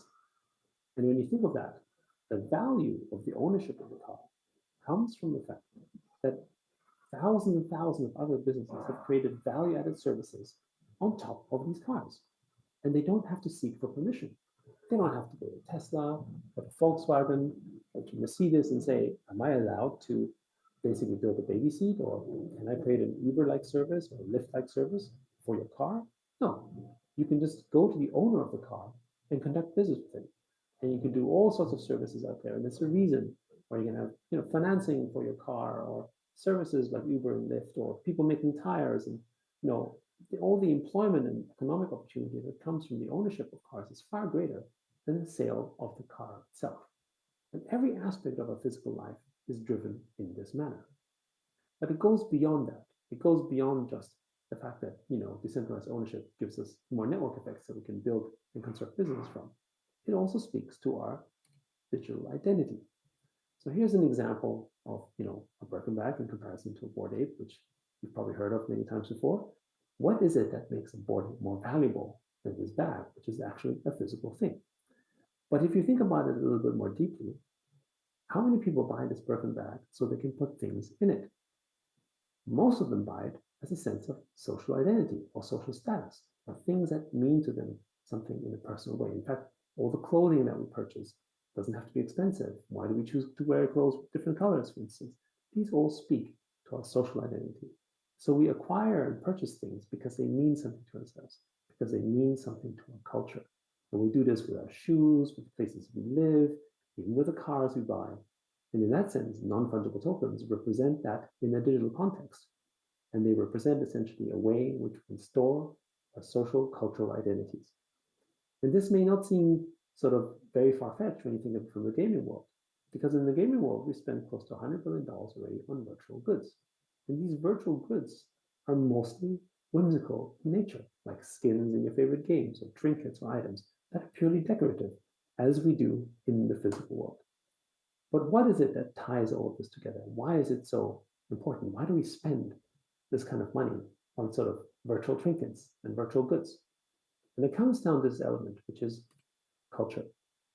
arts and culture has always been a very important part of any economy. And this is an example how it's the second largest sort of driver of economic activity in the US for employment. Like films and Hollywood and the gaming industries, close to $1 trillion a couple of years ago. I think it's actually sort of close to hitting $1 trillion perhaps this year. But when you think about what culture really hits beyond the people who are directly working in it, when you look at things, for instance, like retail and trade or outdoor recreation, actually turns out that culture touches almost everything that we do. Because in retail and trade, what is it that you're buying? Yes, you're buying clothes to wear, but you're actually wearing things that express your personal cultural identity. You're choosing a certain kind of shoe, but it's not because they make you run faster, because they say something about you. When you think, for instance, the gaming industry, how much of the gaming industry has driven things like, for instance, gaming equipment and GPUs, right? These things that we purchase have actually come from cultural context. There wouldn't be a Netflix if there wasn't Hollywood, or if there wasn't people making content, for instance, right? You wouldn't have an HBO. How many people would be buying Apple devices or Xboxes if there was no gaming industry that was sort of, promoting different kinds of digital culture? Meaning that culture is perhaps the biggest economic sink in the world for any sort of nation economy, and denotes some of the health of an economy. And the same is true for the metaverse. The deeper its cultural context, the closer the cultural context, the more economic activity in the cultural context, the healthier the economy is as well. And we can see this essentially in elements such as Sandbox, for instance, and other sort of metaverse platforms, where it's not just about the virtual land, which a lot of people talk about, it's about the culture that is embedded with it. Are you neighbors with Snoop Dogg, for instance? Or do you like the environment? And think about it just in your own gaming world. It's not necessarily related to the Sandbox. Why do you join this game? It's fun to play, but don't you join it because you want to play with your friends, or you want to meet new friends, for instance, or because you want to make connections, or because there's a certain culture embedded in it? You join it for social and cultural reasons, and you stay for that. And that's basically what we see in the metaverse, but in this case, you have actual ownership. You're not dependent on a platform. Like in Sandbox, that land is your land, and you can develop it. You're free to trade it if you want, or sort of transact with it in whichever manner you want, and you're not dependent on the platform to tell you what you can and cannot do with it. Unlike, for instance, in a centralized platform, which actually leases you the land effectively for a kind of use as opposed to ownership. And just as we have in the physical world, physical ownership gives you rights, gives you capital formation, and the ability to build economic opportunities on top of it. Like if you don't own your physical real estate, you can't go to a bank and get a mortgage, for instance. You can't finance it. You can't invest in something that you don't know you actually own for the long term. Imagine a restaurant owner actually, building a restaurant and investing in it, knowing he only has 6 months or 1 year to build on it. It's a very different kind of investment if someone knew that he owned this property for decades and he could basically invest in it for the long term. And that is the reason why in the physical world, the kind of countries that have very strong property rights, like the US, Europe, or parts of Asia, have also the highest GDPs in the world, because there's a strong correlation between digital property rights and prosperity of nations. Whereas the countries that have very low property rights have very low GDPs, tend to be the poorest amongst the world. It also has correspondingly lower freedoms, meaning the kind of countries that have strong property rights, the respect for that, are also typically the countries that have much, much stronger freedoms, broadly speaking, as a nation. And we think the same is going to be true in the internet, meaning with Web3. Those type of places that have a strong respect for digital property rights will ultimately also have a respect for digital freedoms, because those are something that are very much tied to each other. Whereas today, in the Web2 paradigm, think about what freedoms do you really have. You think you have the freedom of expression, but actually, the platforms can remove you at any time. And it's not based on sort of a judiciary. It's based entirely on their whim, on their mood, on someone's personal decision, if they so feel like. And that's basically the world we live in Web2, and Web3 we can change that. So in this sort of digital property rights regime, we can basically develop more prosperity and more freedom for people in Web3. And to some extent, we're already seeing this effect taking place. Last year in 2022, in what was obviously a big bear market, NFTs still did about $24 billion in sales. But what's important isn't the $24 billion in sales. It's that 90% went to creators and owners of these NFTs.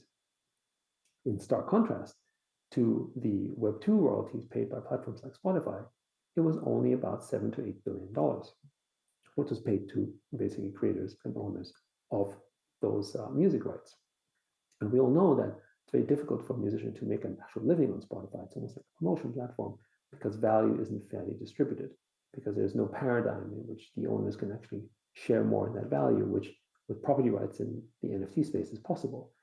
Bear also in mind that in the Web2 Spotify world, it's serving hundreds of millions of users, whereas in Web3, we're still only millions of users, meaning we can sort of take a view as to what would happen when we go from millions of users to potentially hundreds of millions of users into the Web3 space. What does it do to economic opportunity? And we think we don't have to look too far, in the sense that we don't just have to look at the example here I give you, but also an example of nation states going from feudal societies basically to sort of capitalist democracies, and how those economies grew because they started to embrace property rights. So I wanted to close a little bit with some additional examples of how property rights can change the world of education with Web3. And what we're doing with Open Campus here, working in collaboration, basically allowing publishers and teachers to create their educational content as NFTs, essentially making educational content a property, an actual sort of content platform itself, an asset. And basically teachers are now able to make money by selling that content to others, and people can invest or buy them because that content might make yield in different platforms such as TinyTab. Because what actually happens is that holders of these NFTs, which essentially are like a property, are now able to earn the yield that's generated from that educational content.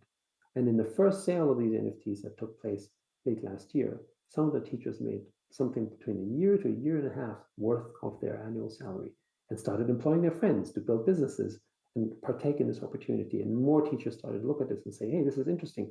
I should maybe do something there, because of course they're teaching during the day, but the content that they make, they can generate additional income as opposed to just be doing tutoring, for instance. And this is very exciting, because actually what this means is that you can take any content class and turn that actually into an asset class, right? And in the past, those type of asset classes needed to have a minimum type of revenue size to make sense to turn it into an asset, because the legal cost and the transaction cost would typically be too expensive to turn basically into a worthwhile asset. But with an NFT in Web3, you can do the same transaction essentially for just a few dollars and create the same value, which means that someone who might be a teacher that might only make $10 or $20 a month in places like Venezuela and might make only $100 selling this NFT in terms of the content it generates, could now enjoy the capital formation benefits of the asset that was created, meaning he might sell it for $500, for instance, which is essentially the equivalent of a 20% yield, and benefit from that and grow his business and economic opportunity that way.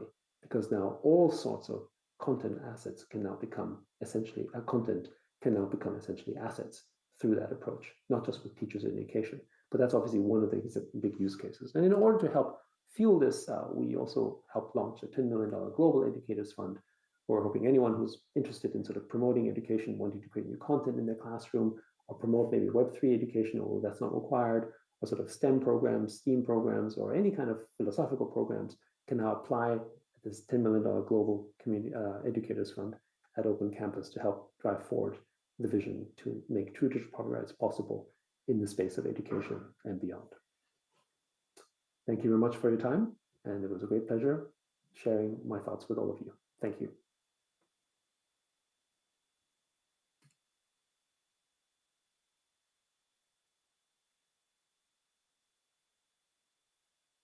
ありがとうございました。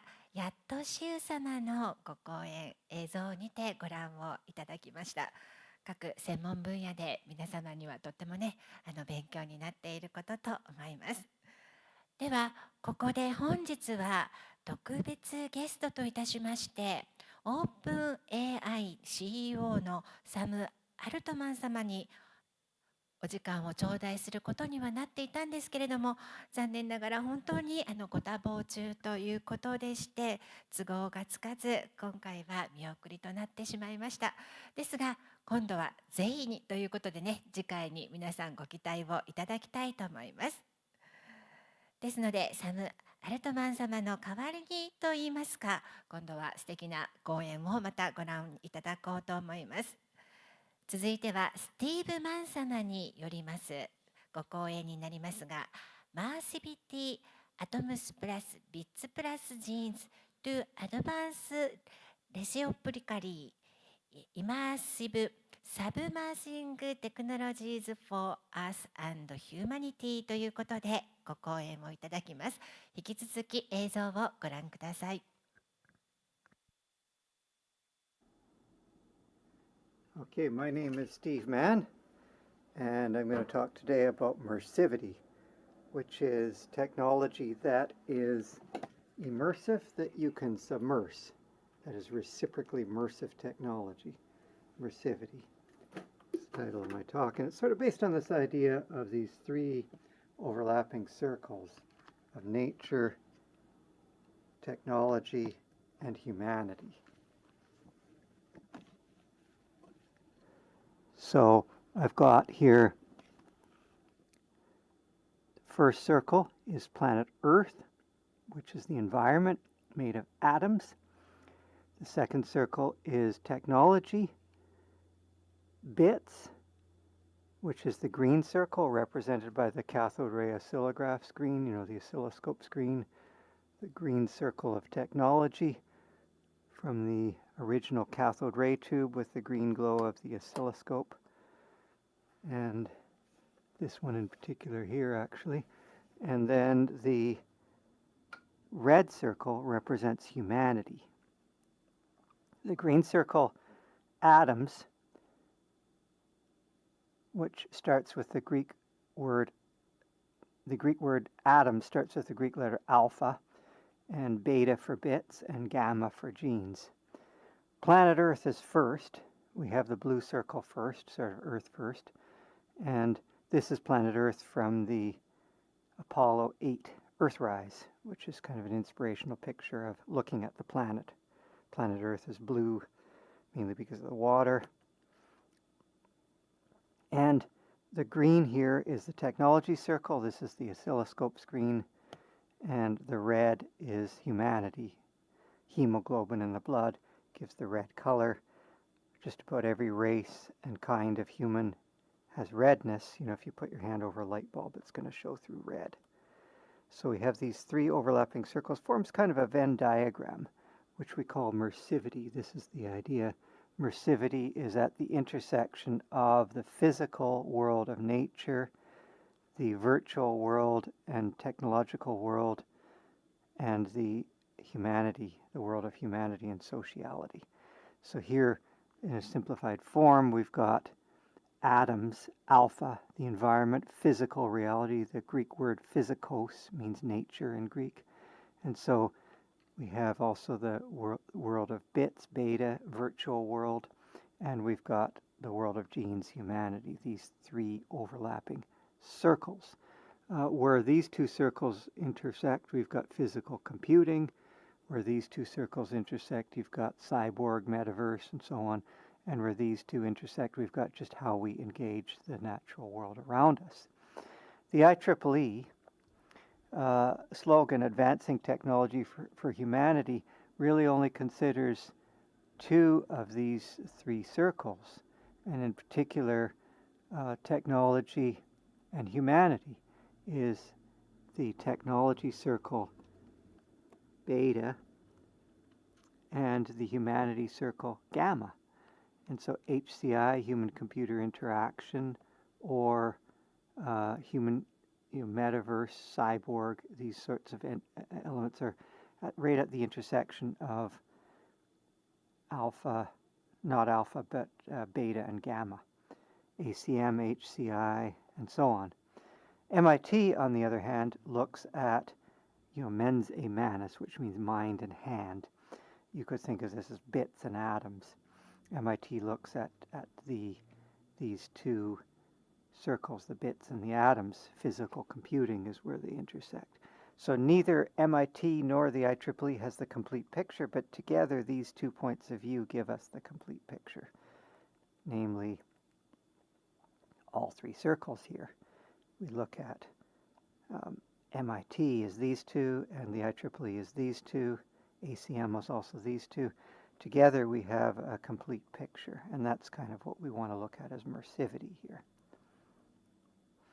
Let's look at the first two, alpha and beta, the MIT atoms and bits. On the physical world, alpha, you've got reality, physical reality, and on the virtual world, beta, you've got virtual reality, physical reality and virtual reality, PR and VR, if you will.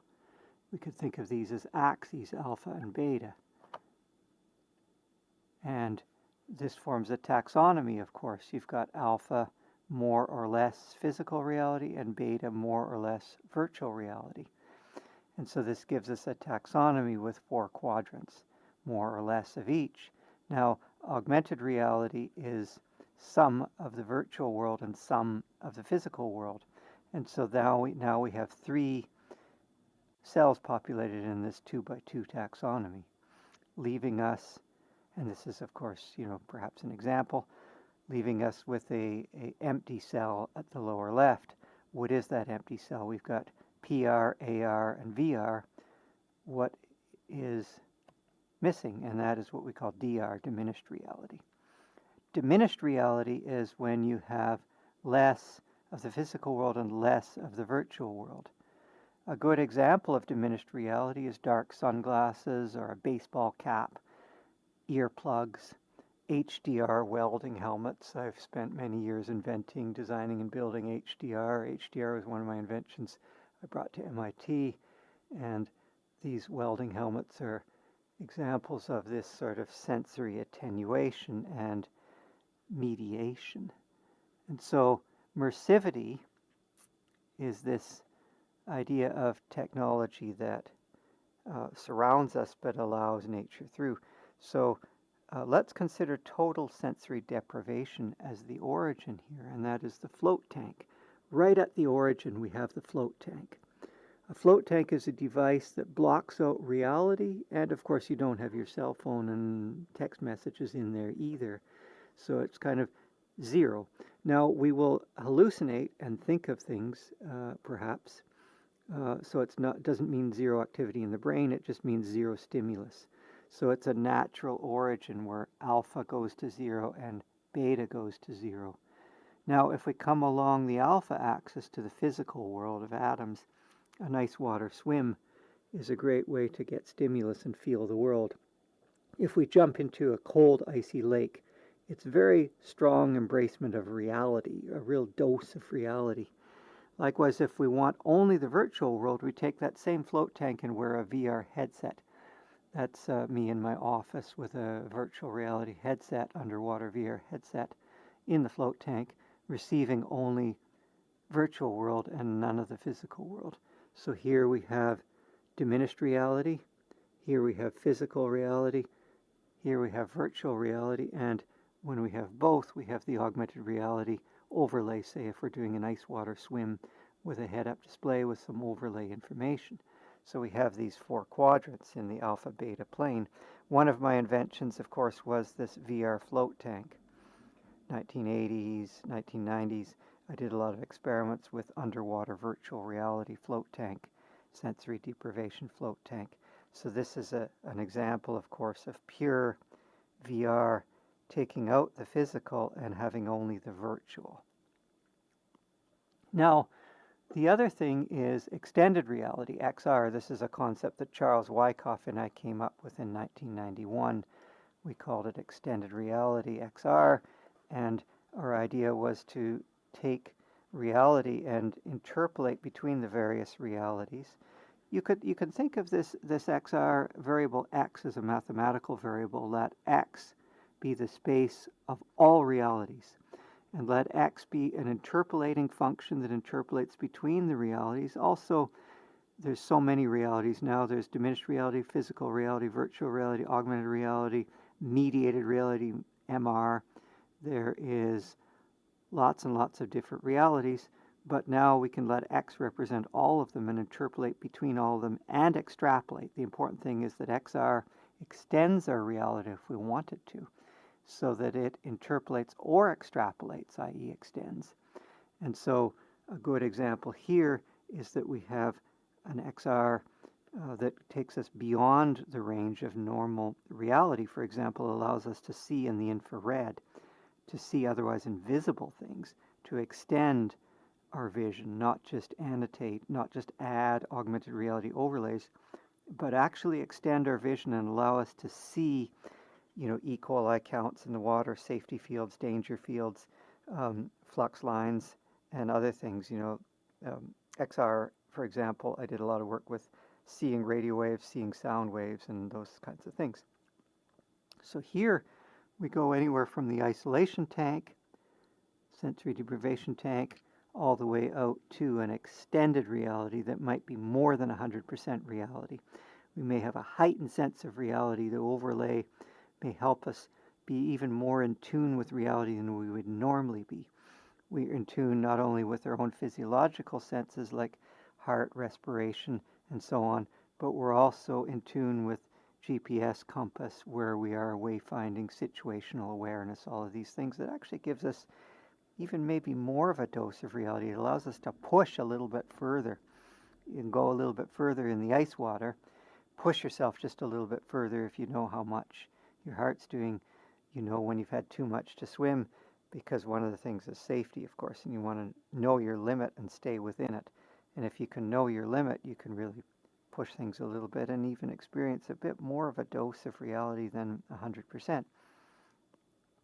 Now, we've got really three axes here, alpha, beta, gamma.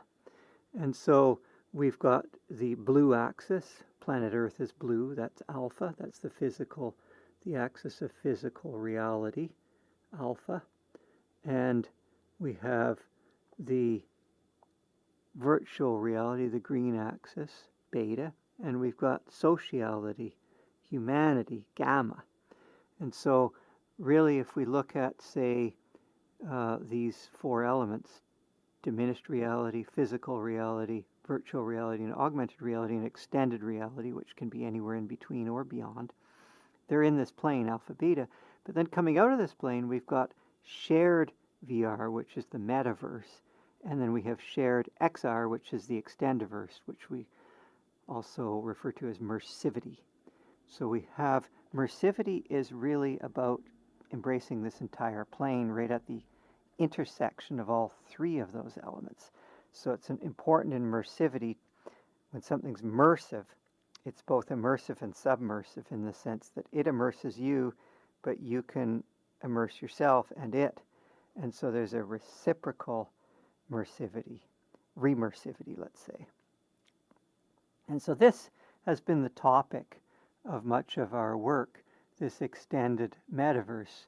Mersivity has been an ongoing project between myself and Yu Yuan, Tom Furness, the grandfather of virtual reality, professors Joe Paradiso and others at MIT, as well as Tom Coughlin, the IEEE president-elect. And what we did is we put forth this idea of mersivity as this generalized framework, and we've been presenting these concepts widely around the world, and they're starting to take root.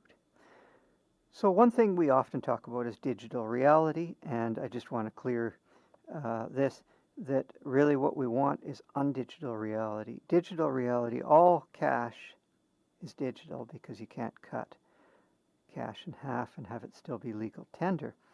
But with computers, we could actually have an undigital reality. We could, for example, it would be possible to enter into a contract for pi plus the square root of $2. And so that's a new concept, really, being undigital. And this was my invention of HDR, was the idea of being undigital with digital images. So here I've got $7.45. This is digital. These are physical coins and paper, which are necessarily digital because they cease to be legal tender if we chop them up or cut little pieces of them off. But here we could, in principle, use computers to achieve undigital currency, such as pi plus root $2. Again, we have some examples of analog reality versus digital reality. Here are some potentiometers, which are analog devices. We have some switches, which are digital devices. And that gives us a taxonomy or a generalization of looking at signals, analog signals versus digital reality, which is signals plus quantization noise. And so here is a nice little taxonomy. Perhaps a more meaningful taxonomy is to divide by amps and volts and look at the system. So, or a head flow taxonomy, similarly. And so these are this is the essence of being on digital. What we said is we want to use digital cameras to be on digital. And that was the title of the paper, Being on Digital. So I've been living in this sort of computer-mediated meta-vision. This is meta-sensing, photographing, sensing sensors and sensing their capacity to sense. I got this oscilloscope here in my childhood, and the time base on it was broken. It wasn't working properly, so I put it on a little set of rollers to roll it back and forth and move it left and right in front of this police radar. And of course, that gave me this look into metavision in 1974. This is the world's first photograph of electromagnetic radio waves, sensing sensors and sensing their capacity to sense, metavalence and metavision. These were early concepts. This is metavision, the vision of vision. This is a sequence of 36 exposures on a roll film capturing little animation of a surveillance camera's capacity to sense. So this is metavision, the vision of vision, sensing sensors and sensing their capacity to sense. Here is a photograph of that police radar with the oscilloscope moving and thus tracing out its metavision. Here is a more recent example of metavision. And these technologies, for example, we can photograph cars, self-driving cars, and see their capacity to see. And so this concept that I came up with in 1974 of metavision and metavalence was, in many ways, a kind of meta-sensing. And so this is the phase voltages on the bicycle going by. This is an e-bike with the phase currents in the voltage on the current to voltage sensor represents the rotor stator current in the motor. This is two microphones and a photograph of their capacity to listen, again sensing sensors and sensing their capacity to sense. So XR is something that Charles Wyckoff and I defined in 1991 as this combination of virtual environment with reality, where we have it being responsive to a real or complex valued output from reality. And collaborative or shared XR, of course, is this mersivity, giving us XV or mersivity. And so this is a definition that myself and Dr. Yu Yuan came up with together. So you can read more into this. And again, we have the three axes, the virtual, the physical, and of course, sociality coming out of the page. So I kind of, and of course we have associated with that a set of grand challenges. I kind of want to skip ahead a little bit here and just say technologies that become part of us, like clothing.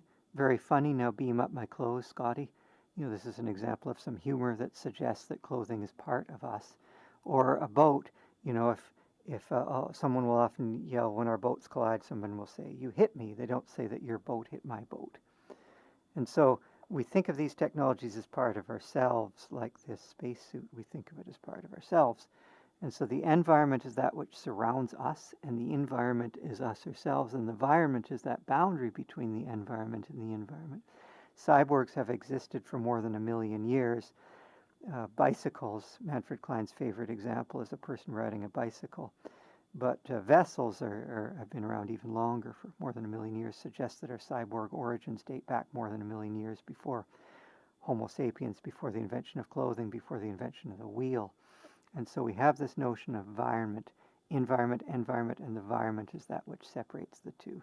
This is a good example of environment. It's a unit sphere, 1 meter radius, 2 meter diameter, ball that you can walk on water in, and it defines a very clear environment relation here that we can see in this diagram. So we have the environment in blue, alpha. We've got humanity in red, gamma, and we've got here, in this case, we've got technology is the environment, beta. And so we can think of these three things. Let me redraw them sort of in an interesting shape. I'll take nature as the water drop shape, humanity as the circle, and technology as the square screen in the more modern oscilloscopes that have square screens. And if we look at this diagram in this way, this is kind of a revisualization. We have ourselves, humanity, surrounded by the environment, and in between we have technology as a mediating surface, and there's 6 signal flow paths between here that connect each of those together. If we look at it equivalently this way, we can say each of these 3 elements, alpha, beta, and gamma, are connected bidirectionally, and immersivity, therefore, is humanistic intelligence. And so this is a theory of wearable AI or humanistic intelligence. Immersivity is HI. Immersivity is humanistic intelligence, equivalent, isomorphic to. And so this really gives us an idea that equivalence is the key fundamental element. We have an interaction between human and machine, but we must keep it symmetrical and keep the 2 signal flow paths roughly even. This is what we call surveillance systems. Surveillance is when we're being watched, and surveillance is when we're doing the watching. And what we need is a balance between surveillance and surveillance.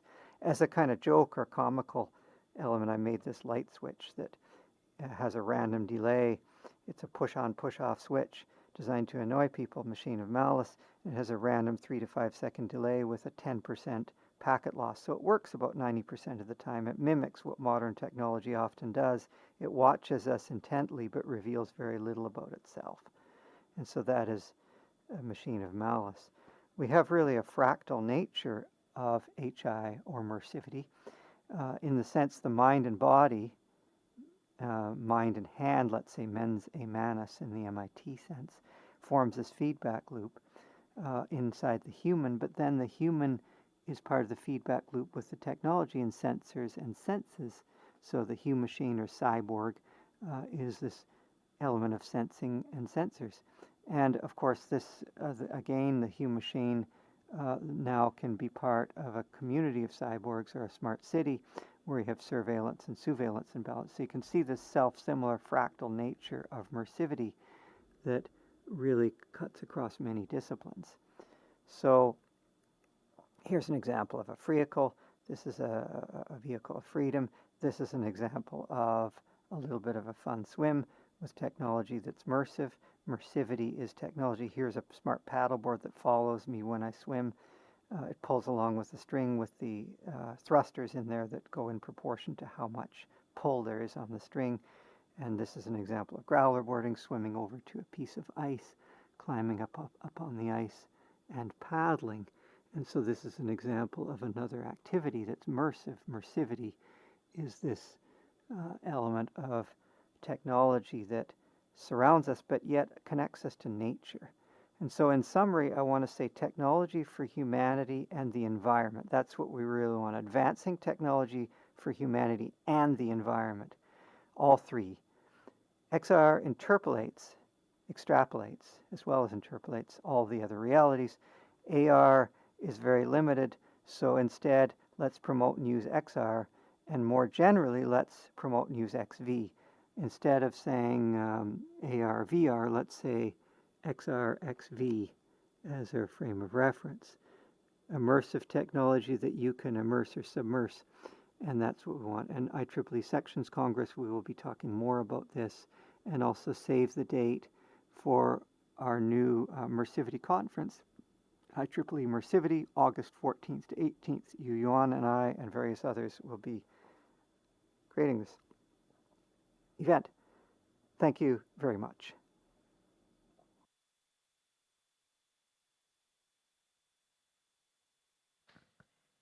スティーブマン様によります映像にてのご講演をご覧いただきました。ありがとうございました。今日もたくさんのご講演をいただいておりますが、ここで皆様パネルディスカッションへと移らせていただきたいと思います。本日モデレーターをお願いいたしますのが IEEE ブロックチェーンテクニカルコミュニティチェア共同議長でいらっしゃいますラメッシュ・ラマドス様です。そしてありがとうございます。パネラーといたしましてはオンライン参加になりますがユー・ユアン様、IEEE Standards Association の会長で国際メタバース協会名誉会長でいらっしゃいます。ここでも再びご登場をいただきます。そして早稲田大学メタバース研究所所長の西村昌司様、また国際メタバース協会副会長で NPO 法人国際技術交流協会理事長でいらっしゃる小室博美様によりましてパネルディスカッションを行っていただきます。では4名の皆様どうぞ壇上へとお上がりいただけますでしょうか。お願いいたします。本日はメタバース時代に世界が調和して発展する方法ということで進めていただきますが、ゆうゆあん様はオンラインつながりますでしょうか。そして小室様ですね。はい。ちょっと今、まずは映像の方をオンラインの方をつなげていただきたいと思います。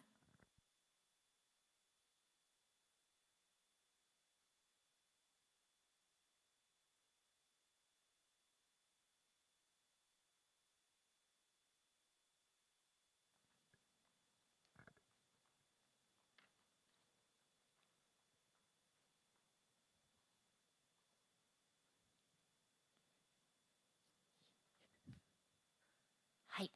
本日ゆうゆあん様はオンラインでの参加となりますが、はい、映像 ありがとうございます。はい、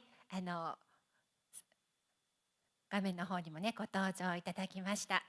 ではモデレーターはラメッシュラマドス様にお願いしたいと思いますので、どうぞよろしくお願いいたします。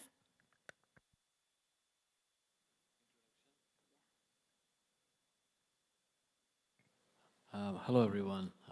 Ramesh Ramadas. I serve as the chair of the IEEE blockchain technical community. We have over 60 blockchain groups all over the world. We have a group in Japan as well. So if you would like to know more, please talk to me. Thank you. So I think Yuan is a council. After we can join the team the study in Japan, the what is means Preparatory group. Oh, sure. yes. So Yuan You need me to do my introduction yes, again? yes. So this is Yuan. Sorry I could not be in person with you, but I will be lucky enough to come to Kyoto tonight. So I'm the president of the IEEE Standards Association and also member on the IEEE Board of Directors. Thank you.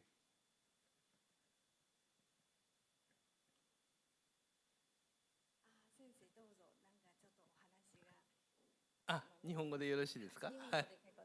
失礼します。今回の感想でよろしいでしょうかね。それとも。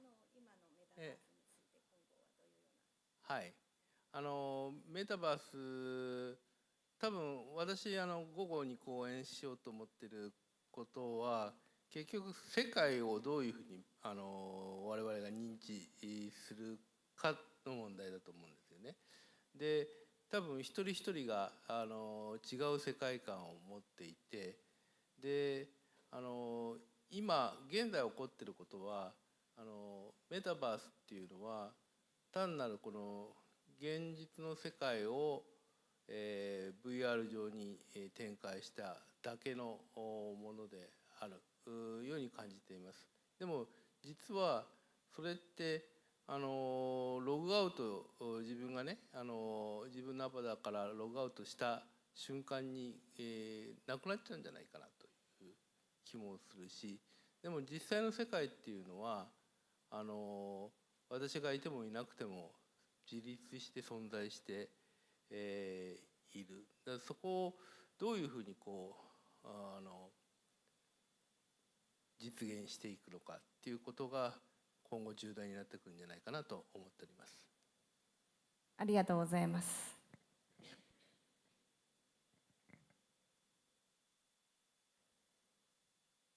Please. So if I may add. Yeah, go ahead, you. Okay, thank you. So if I may add, I think a very important point I just made, I wanted to add that I think Metaverse is basically about perception. It's like you perceive the external digital input as a universe. It's a digital universe, and like what was just said, if it's just a temporary, then it's less valuable. So that's why, in my humble opinion, one of the most important features, or maybe the most important feature of metaverse is persistence. So it has to be persistent so that everything in that virtual world or that virtual universe will make sense, will be valuable, and we can perceive and we can treat those items, objects, characters as the real ones in our current real world.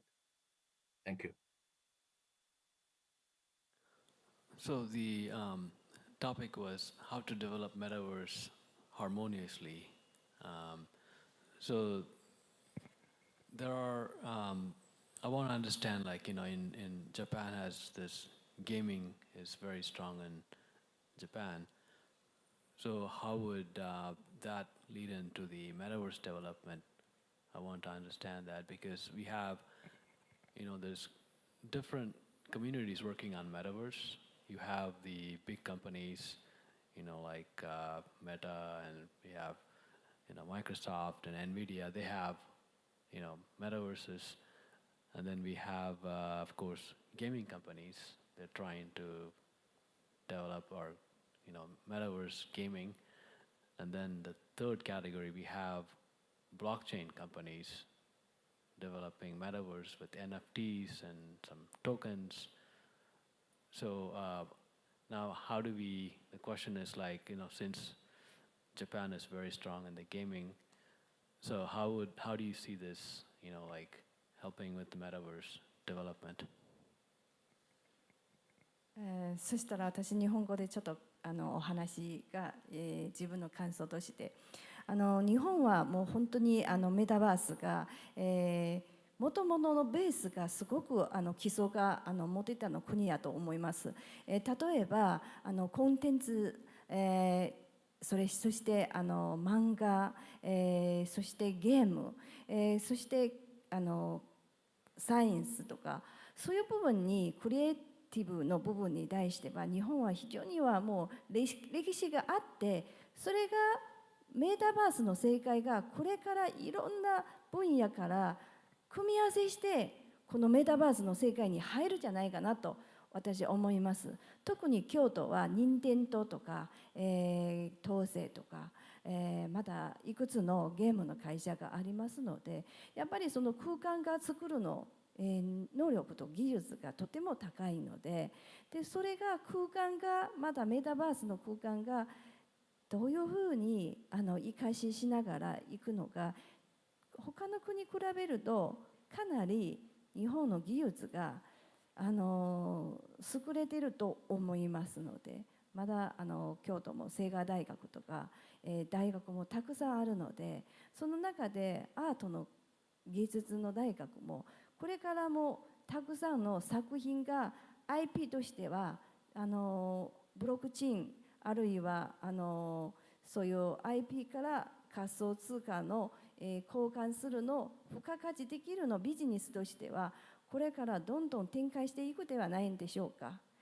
実はこの間私、前回山田前知事でインタビューしに行った時にお話ししてた聞いてたの内容はやはり今後も役場の方にも仮想空間の中に、役場がつけてしまうとそうなるとコストはもっと安くできるそうなると効率がもっと高くできるそういうふうな時代がもう近づくじゃないですかというような話が伺いましたので私はそういうふうに日本の特分野が世界中にも発信できるの能力と技術があるので非常にメタバースの方に発展の中で重要な重要な位置かと思います。ありがとうございます。少しだけ下手くそな英語で説明します。Japan have too much the game the company. So in Kyoto and Tosei and the company and the Nintendo company and make the game. The game so very near the metaverse, can make the contents, can make the different the metaverse and the space. So very good technology. So I think after Japan have the different IP, can make the different IPs and new business model and blockchain can and blockchain and NFT we together. So mix this new business. I think the very big market in the Japan. Thank you so much.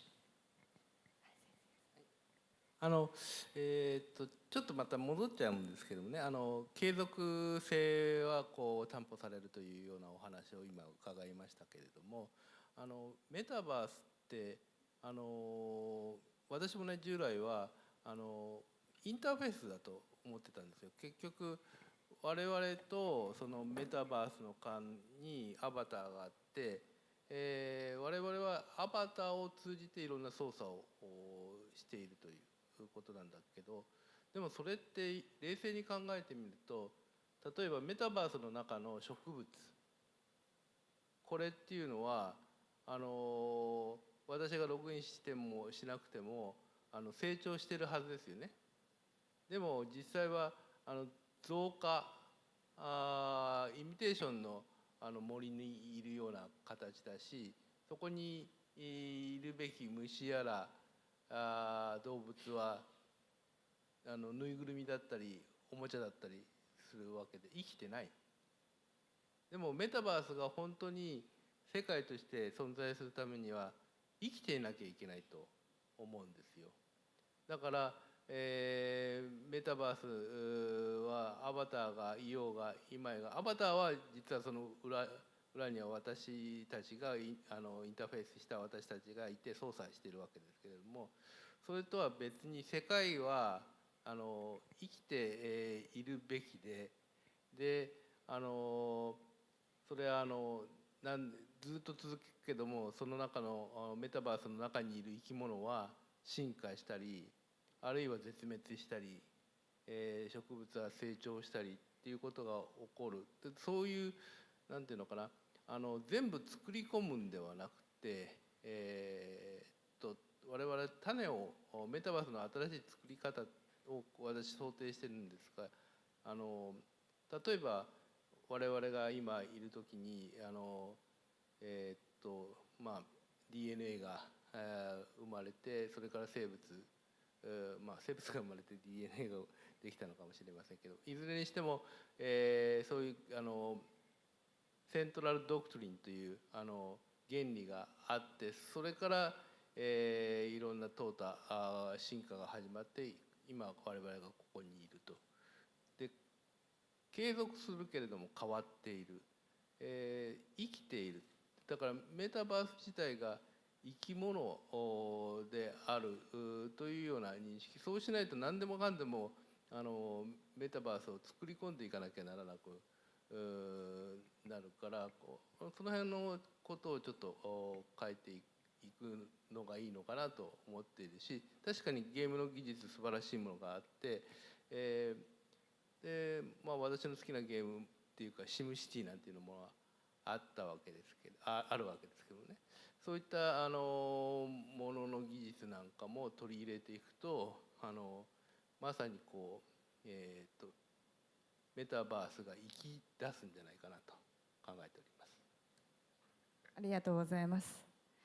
実は今日はTikTok の会社からAR のメガネが持ってきましたんで、もう午後のプレゼンテーションの時にまたそのメガネが使って、もう今もこんな今回もその通訳の AI 通訳も TikTok の会社が提供していただきましたので、もう将来はもう通訳というものにはもうAI のメガネするとか、もう本当にもう言葉の障害なしで仮想空間の中でもう皆さん自由自在で、もう国関係なくその世界でもう言葉が通じるような事態がもうこれからTikTok の方の会社も、すごく技術が研究開発していますので、後ほど多分そういうメガネがまだ皆さんがちょっと見せていろいろ展示することができます。ありがとうございます。Thank you so much. TikTok company can take the AR camera and after can show everybody. I think translation is is not easy, but metaverse in the metaverse the word maybe is language is not and not too much different. Everybody can using the translation and talking something and good communication, I think. Live like conversation. Thank you so much. そして今日の時間がちょっとあまり詰まっていますのでここと一旦終了ということで、また次のステーションの方にまた司会の方によろしくお願いします。もうas time is not too much, so I think afternoon we can talk too much the different topic. Thank you so much. Thank you. ありがとうございます。ありがとうございます。ありがとうございました。ラメシュ・ラマドス様、そしてユー・ユアン様、西村昌司様、そして小室ひろみ様によりますパネルディスカッションでした。ありがとうございました。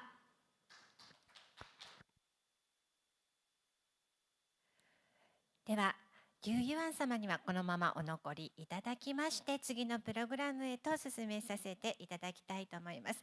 今ご紹介くださいましたTikTok さんによります AI メガネの方はまた休憩時間に皆様にご覧いただけるかと思っておりますので、またそちらもご案内をさせていただきます。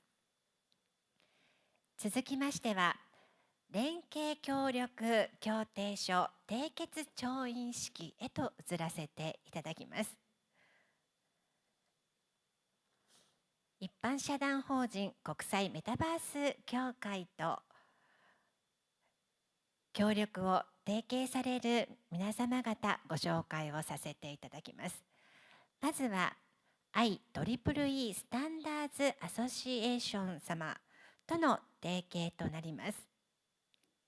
先ほどパネルディスカッションやまた映像でのオンラインでの講演をいただきましたユー・ユアン会長様、本日こちらにはお見えになれませんでしたので、代理といたしまして IEEE ブロックチェーンテクニカルコミュニティチェア共同議長のラメーシュ・ラマドス様、今パネルディスカッションも行っていただきましたが、あと IEEE メタバース標準ワーキンググループ議長でいらっしゃいますラルフ・マー様、どうぞ前の方にお越しくださいませ。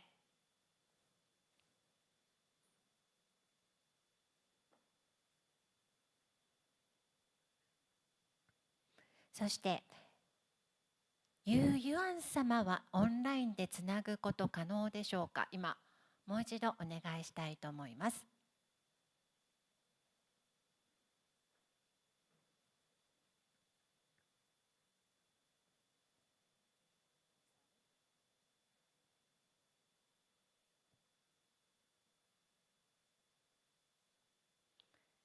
はい、では IEEE Standards Association の会長でいらっしゃいますユー・ユアン様からまずはご挨拶をいただきたいと思います。まだお顔の方がつながりましたね。I はい。 delegate to お願いいたし I ます。 delegate to Ramesh for brief introduction of IEEE ISTO Metaverse Acceleration and Sustainability Association. Actually, what we are doing now today is to kick off a proprietary group, the Japan proprietary group, for this to be launched new program. And we already did that in Shanghai a couple of weeks ago. So today we are very proud and excited to do it in Kyoto. So I'll stop here and leave it to Ramesh to give you a brief introduction of this program. Thank you. So if you could share that slide, I could talk through that. The Masa slide. Yeah, thank you. So Masa is a new organization that's being formed under IEEE ISDO. Masa stands for Metaverse Acceleration and Sustainability Association. And the goal, you can see the goal, we want to accelerate the development of Metaverse and related technologies, ecosystems, and also markets. And in addition, we want to focus on sustainability. You know, United Nations have this sustainable development goals, so we want to actually also focus on that. And some of the things you see in the bullet points are going to be pursued under Masa. Like we will look at landscape across the globe, what's happening in the metaverse space, outlook, and also roadmaps, because there are different communities working on metaverse. There are different ideas. Like I talked about the blockchain community, the gaming community, there's the big companies. They all have different ideas. So we want to bring all those ideas together, create a roadmap, and then open standards, conformity assessment, certification. Also, we want to look at open source implementations and some pilot for some use cases. Other things like we will look at digital assets, pool exchange, and also we want to drive the competition in the space in terms of innovation. Also, you know, lately with the rise of AI, you know, there's a lot of awareness about ethics of AI. So we will look at ethics in metaverse and help policymakers to develop, you know, the policies that will help with the adoption of metaverse technology. Next slide, please. So basically today we are announcing the launch of the Japan preparatory group. So I think I will have to place my hand on the blue and throw me on the it's too, I know we both are not that tall, so I think we'll do this in a photograph.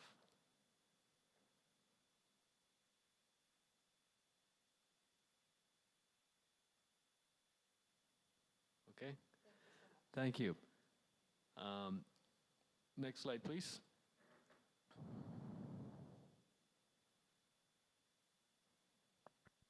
Next slide. Okay, so you can see we have all these regional hubs as part of Masa. So we have in USA, United States, and we have an office. IEEE has an office in Silicon Valley, so that's our main hub. And then 2 weeks ago, we launched the hub on July 6th. We launched the hub in Shanghai. It's for the China hub. And today we're talking about the hub in Japan. We want to work with the International Japan Metaverse Association. So thank you for the opportunity. You want to add any words? Thank you so much. 今回 IEEE の方と、メタバース協会と、いろいろ日本のメタバースと展開していくことに対して、出展のところに、メタバース協会に、連携できることが心より、喜んで思っていますのでありがとうございます。今後も、このメタバースの中でたくさんの人数が増えるように頑張っていきますのでよろしくお願いします。ありがとうございます。Thank you so much.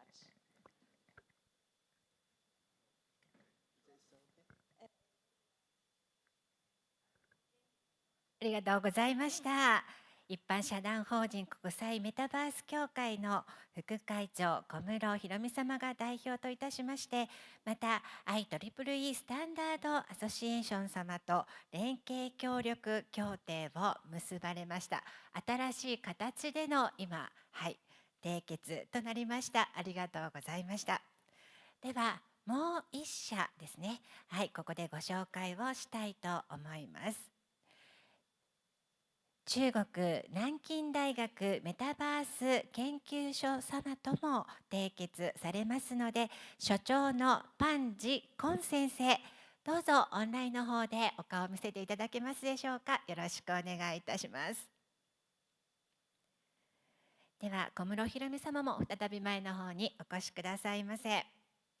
本日薄日佐子会長の方がちょっと東京の方に今行かれましたということで、この後すべて小室ひろみ様に代表を務めていただきます。中国南京大学メタバース研究所所長パク・ジコン先生、はい、ありがとうございます。実は私中国語すごく上手ですよ。一回ちょっと南京大学のパン先生と挨拶したいと思ってますので。パン教授你好。中国語難しいですね。でも漢字が日本語とよく似てるから、中国の方が非常に日本のこと、漢字があるから助かりますね。韓国いたら言葉全然わからないけど、日本に来たら、はい、パン教授你好。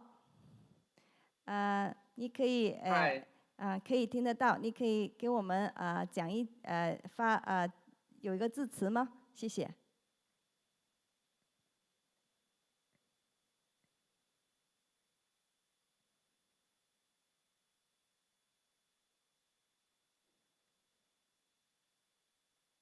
Oh, hi, yeah. Yeah, my name is Zhigen Pan, yeah, from Nanjing University of Information Science and Technology, yeah. I'd be glad to join this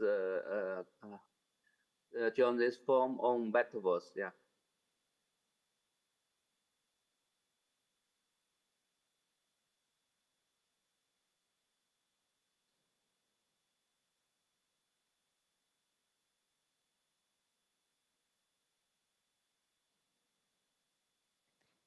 那我来说了你还是继续要说。好的。那你可以继续再讲。你说吧，好的。今回この大会のきっかけで中国の南京、メタバース研究所の方の、所長パン所長と一緒にメタバース協会の方で、また国際的なメタバースの、コンテンツ、そして仮想通貨のWeb3.0、あるいは AI、それ含めて今回は一緒にプロジェクトの研究開発は、提携して結びいきたいということで今回は調印しますので、そしたらもうオンライン上で本当にここは佐久会長が、サインすべきなので代わりに私はやりますのでよろしくお願いします。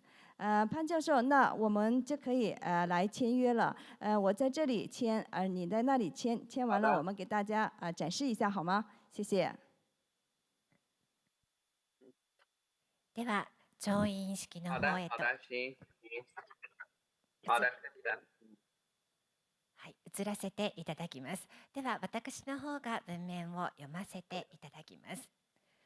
一般社団法人国際メタバース協会と中国南京大学メタバース研究所は今後メタバース関係の研究、交流およびプロジェクト参加において提携いたします。では小室副会長サインをお願いいたします。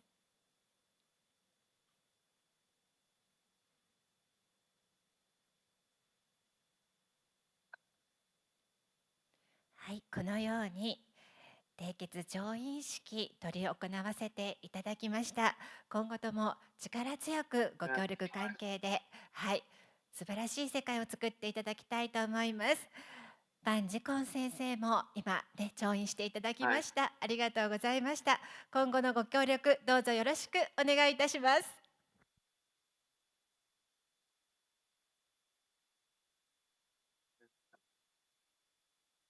Yeah, thank you. Thank you very much.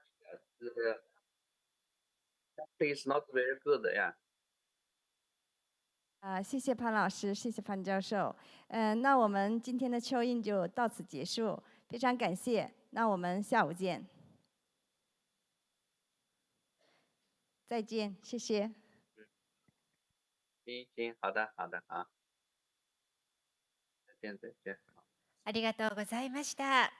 今、中国南京大学メタバース研究所様と IEEE Standards Association 様との提携が見事に結ばれました。どうぞこれからもご協力をし合って、このメタバース業界、さらに飛躍に役立っていただきたいと思います。ありがとうございました。では、続きましては、国際メタバース賞授賞式へと移らせていただきますが、本日、なかなか皆さん来日が難しかったということもございまして、後ほどこの受賞の賞状、そちらにご用意させていただいておりますが、送らせていただきます。本日は受賞の方のお名前のみのご紹介とさせていただきたいと思います。まず、メタバースの研究にリーダーシップを見事に、発揮されましたということで、先ほど講演もいただきましたが、ニール・トレベット様受賞でございます。おめでとうございます。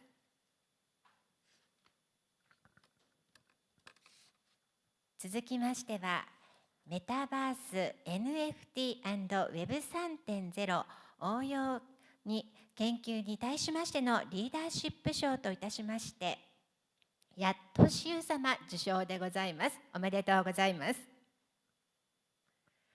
また、メタバースアバタ研究に対してのリーダーシップ賞といたしましては、石黒博様受賞でございます。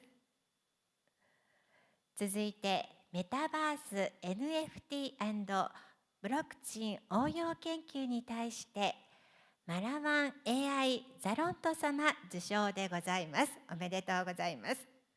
そしてもう一方は、ジュニアリーダーシップ賞ということで、メタバースの応用に対してリーダーシップを取られました小室みゆき様受賞でございます。おめでとうございます。この5名の方にはこの会場で授与式を行うことできませんでしたので、また改めて国際メタバース協会様の方から賞状を送らせていただきます。ここでお名前ご紹介をさせていただきました。さて、本日のプログラムですが、第1部ということで、ここで終了とさせていただきます。皆様で集合写真も撮らせていただきたいと思いますので、まずは本日ご登壇いただきました皆様方、壇上の方へとお進みいただけますでしょうか。まずはご登壇いただきました皆様、どうぞ壇上へとお願いいたします。パネルディスカッションしていただきました皆様方もそうですし、調停式ご参加いただいた皆様、どうぞまずは壇上へとお進みくださいませ。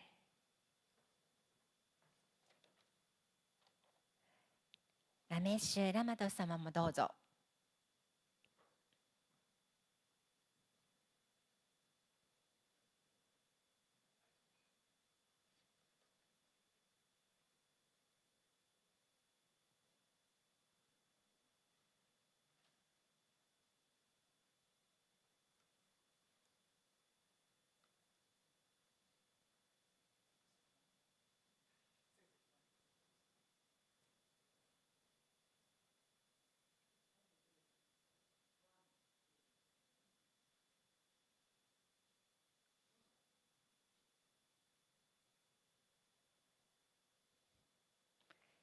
第2回2023日本国際メタバース大会、ただいま一部の結びに集合写真撮っていただいておりますが、どうぞ会場の皆様、もしよろしければ先生方とご一緒にという方はご遠慮なく前の方にお進みいただきまして、お写真撮っていただいて結構でございますが、いかがでしょうか。どうぞ前の方にお進みいただきまして、お写真の方いかがでしょうか。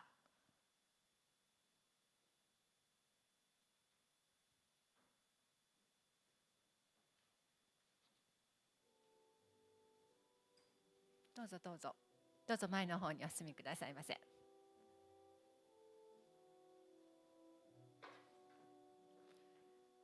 本日はなかなか来日もかなわなかった方々もいらっしゃいますので、このようにリアルでお会いできるというのはね、貴重なお時間となりますので、ぜひご遠慮なさらずにお写真の方もお撮りいただきたいと思います。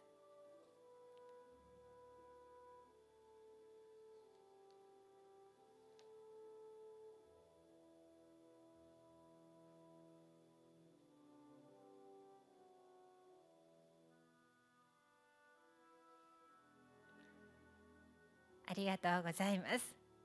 ではお写真撮影をもちまして、第2回2023日本国際メタバース大会第1部を終了とさせていただきますが、この後のご案内をここでさせていただきたいと思います。先ほど TikTok 様の AI メガネのご案内もさせていただきましたが、この後ロビーにて少しご案内もさせていただけるかと思います。